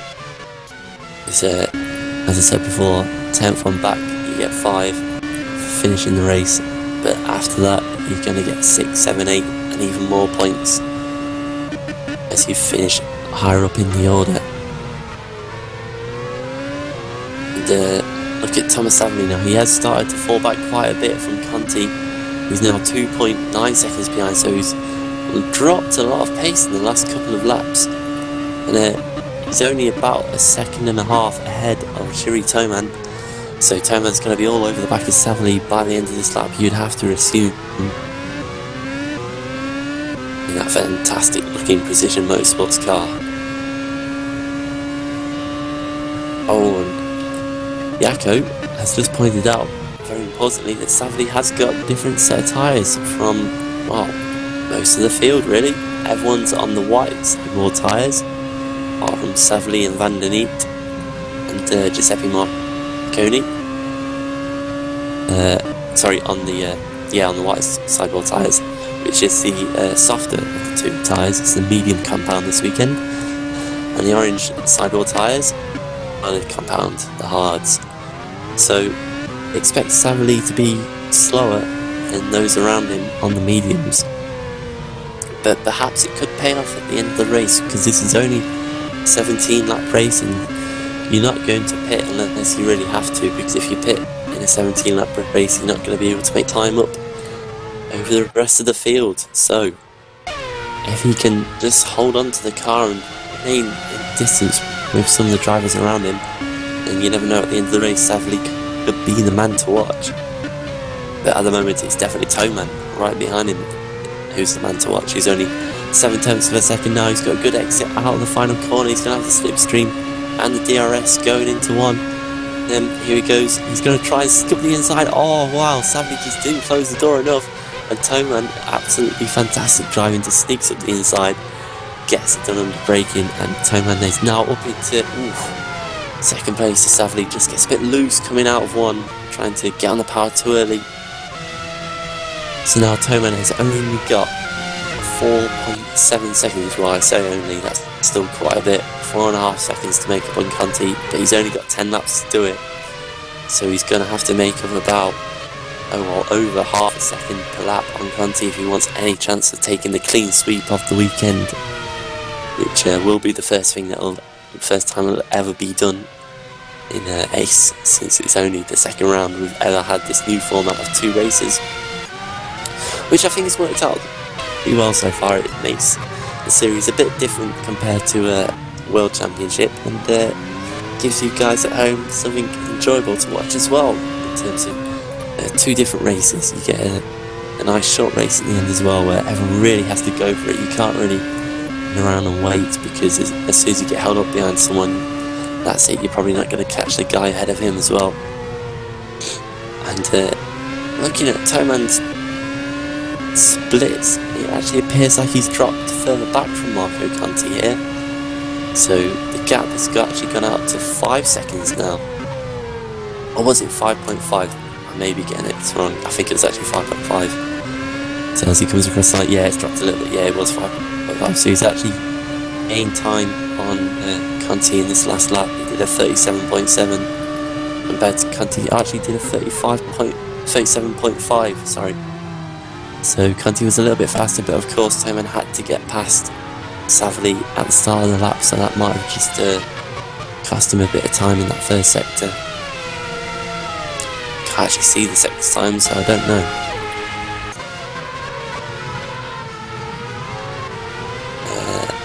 As we look back at 4th place, and Hoyer, still the amazing defender of the series, holding off Daniel Kiss. And I just really noticed that with Hoyer, that every time you see a guy behind him, he's always behind him, but about 5 tenths behind him. He's never quite close enough to make the move. So Hoyer's very good at maintaining the gap and just keeping the car well placed on the track to not drop too much time, even though he's got all that pressure underneath him, as the gap is still 5 seconds between Conti and Toman. So unless Toman really picks up the pace, he's going to struggle to catch Conti for the lead of this race. But of course, Toman could look after his tyres better, as they're both on the medium compounds, and could start to reel in Conti before the end of the race. We really saw Toman as being probably the best man on tyres in race 1, especially compared to Daniel Kiss, who was able to pull away as the stint went on. He seems to be a long run guy, as Thomas Savely is starting to fall into the clutches of Hoyer and Kiss a little bit. Kiss is all over the back of Hoyer, much closer there into turn 1 after using the DRS, but still just not close enough to even have an attempt at making a move. So Hoyer's definitely doing a good job.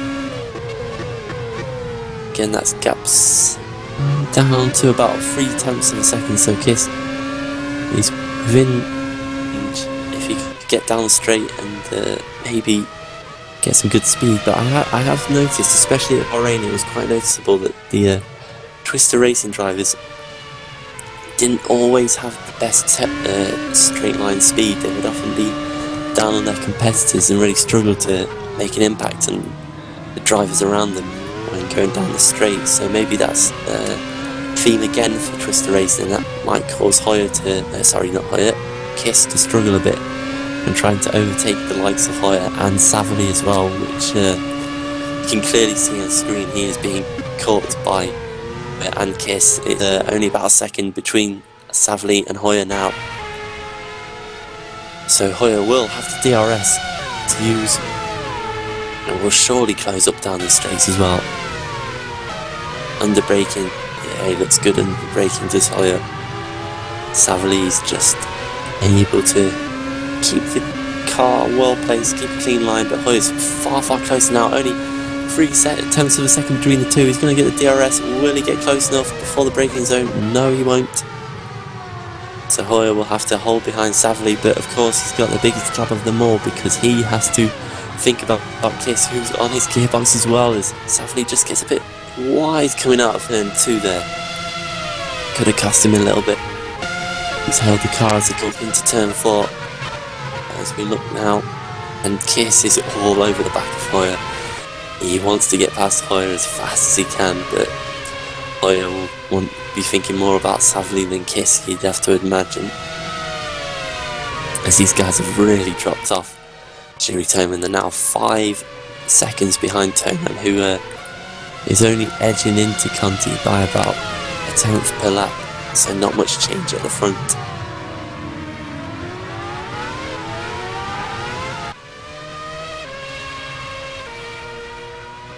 just looking through the field, still got all 14 cars remaining after those crazy first laps, you'd have to say. A lot of action in the first lap, so hopefully we managed to get most of that for you, and hopefully I didn't miss too much of your favourite driver doing something. As we look now on the back straight, again, these three cars, 3rd, 4th, 5th, Savary, Hoyer and Kiss, all together on the track.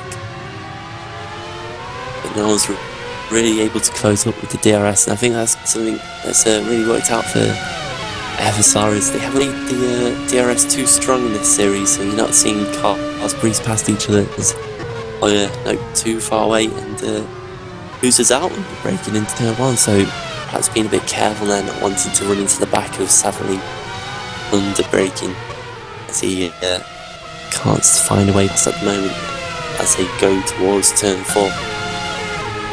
It definitely looks like Hoyer's perhaps not the best through sector 1, as he seems to drop back a bit and Kiss will catch up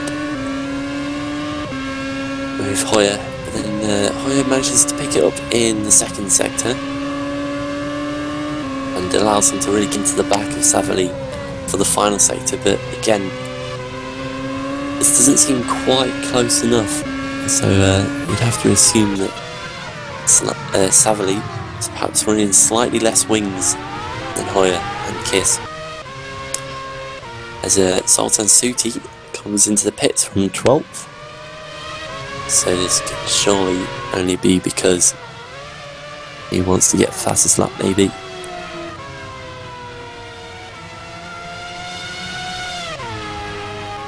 As again we go onto the back straight, this is definitely the best battle on track between these three drivers of Savary, Hoyer and Kiss.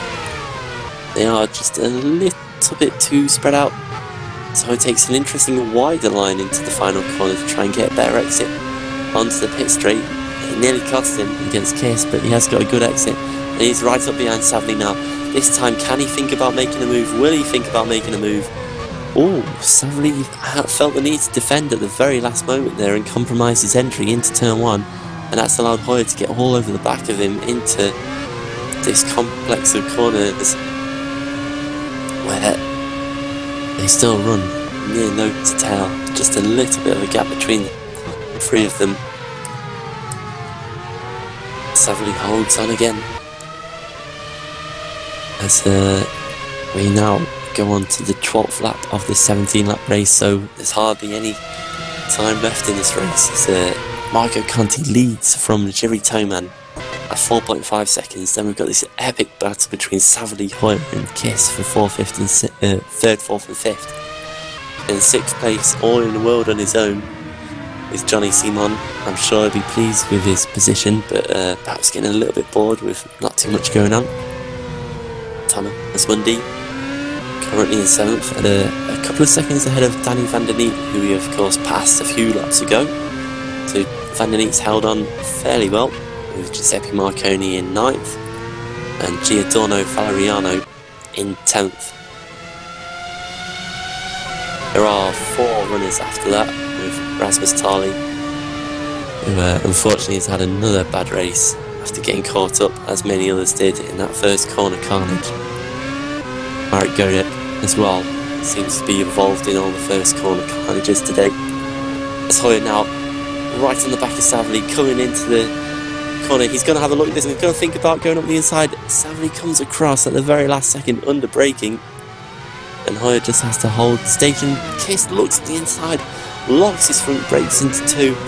That was good by Kiss, he just backed out of it the last second. There could have been extremely unfortunate contact there and Hoyer would surely have gone around. So that's some good driving by Kiss, just to realise when to back out of it.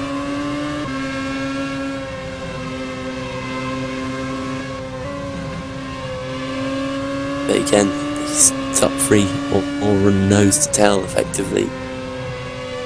Savary's doing a fantastic job. I'm sure he'll want to get his first ever FSR podium.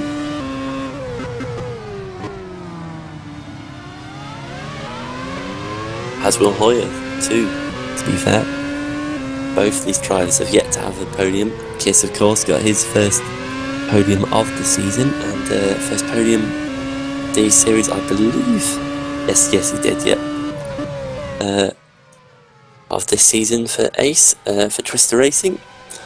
So I'm sure he's very pleased with that, but you know, once you got one, you want to get another, so Kiss will be desperate to get another third place here, which is really looking like his best opportunity, as the top two are now 10 seconds ahead of this third place battle, with Toman still holding station about 4.7 seconds behind Conti. So Conti, as long as he doesn't do anything silly in these last 3 or 4 laps, will be able to hold on, and Hoyer is now side by side with Savali. Savali on the outside in turn 2, and Hoyer goes through. Can Daniel Kiss go through as well? Savali gets a bit loose, coming out through 3, getting on the rumble strip there, and Daniel Kiss is right on his gearbox, going into 4. Will he dive up the inside? No, Daniel Kiss thinks better of it.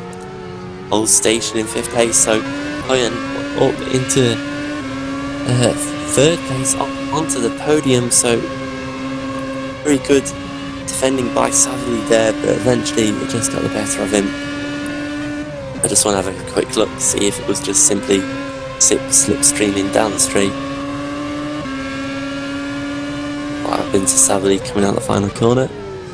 He got a decent exit, so there was nothing really wrong there, just that Hoyer was right on the back of him and just made the move. So that's all he needed. It was just that about 10th of a second difference, where Hoyer was just a 10th closer in. And Hoyer now really, what he's to do is he's got to try and get away from Savali, because surely it'll only be a matter of time before Daniel Kiss can get past Savali, which he's trying to do now. He's right on the gearbox. He's got the slipstream, he's got the DRS, he's going to go to the outside of, oh yes, outside of final corner, but Savali pulled back there, so I wonder if Savali will get DRS now down this next straight. However, that'll make any difference? Nope, Kiss manages to pull away, so Kiss has now moved up into 4th, and he will be hunting Hoyer down now, who he definitely looked faster than in the first race. Just before we got to this battle here, when they closed down on Savali. Kiss was all over the back of Hoyer before then, so you'd expect Kiss to catch up with Hoyer again, and that will be our big battle for 3rd place once again. Savali has started to fall back now, just looking through the field. Everyone is nearly spread out. The other closest battle is probably between Giuseppe Marconi and Giordano Vano for 9th and 10th. Valeriano is about 7/10 of a second back between the two. Giuseppe Marconi, who had a poor first race, unlike Daniel Kiss, who had a very good first race and is now only 4/10 of a second behind Hoyer. Hoyer looks a little bit slow coming out of turn 14, getting onto the back straight. Kiss is too far behind at the moment to have a chance, but we'll see what happens through his final corner, whether he can get a good run out. Definitely closes up under braking, but that's surely the accordion effect that we all see in motorsport. But he is a little bit closer to Hoyer. He'll get the DRS. He just started to close up, but he's too far back in the air. Daniel Kiss just holds station for the moment, but he's getting ever and ever closer to Hoyer. But Hoyer, the excellent defender, have yet to see him actually get overtaken by anyone without him not being stopped on the track, spun.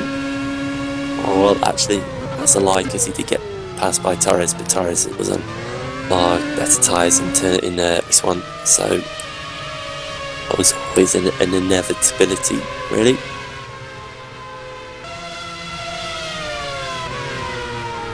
Meanwhile, Conti out at front, whilst his battle still rages on for 3rd.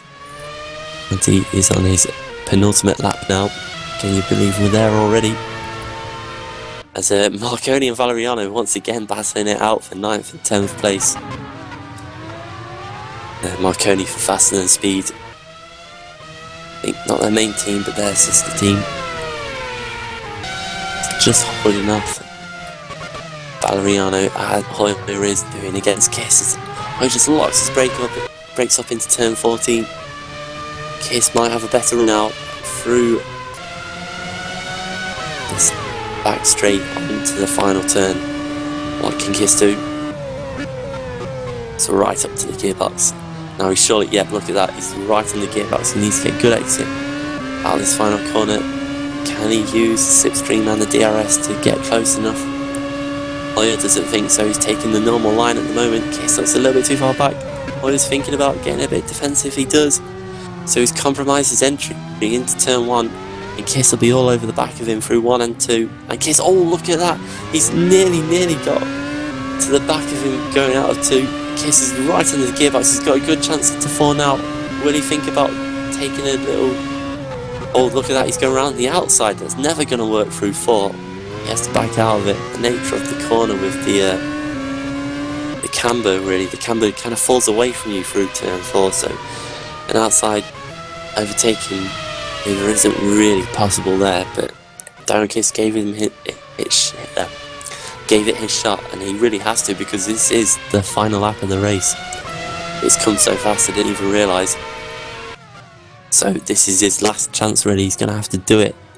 Down the back straight, you'd have to think, going into the final corner, because he won't get a chance coming out the final corner unless Hoyer would make a mistake, as Conti himself comes round down the back straight, around the final corner, and Marco Conti will take his first win of the season. And we've had a pole sitter in this race 2 win here in the second race. Conti wins in Malaysia in race 2 of round 2. Toman takes a good second, and that's big for his thing. And look at this, Kiss is going around the outside of Hoyer on the final turn, but Hoyer gets a better exit out the corner. There's going to be no tail coming to the line, and Hoyer will valiantly hold on to that 3rd place. So fantastic result for Hoyer. I bet he's absolutely ecstatic for getting his first ever podium in FSR. Great result there for the young German. I think that he'll be very, very chuffed with that.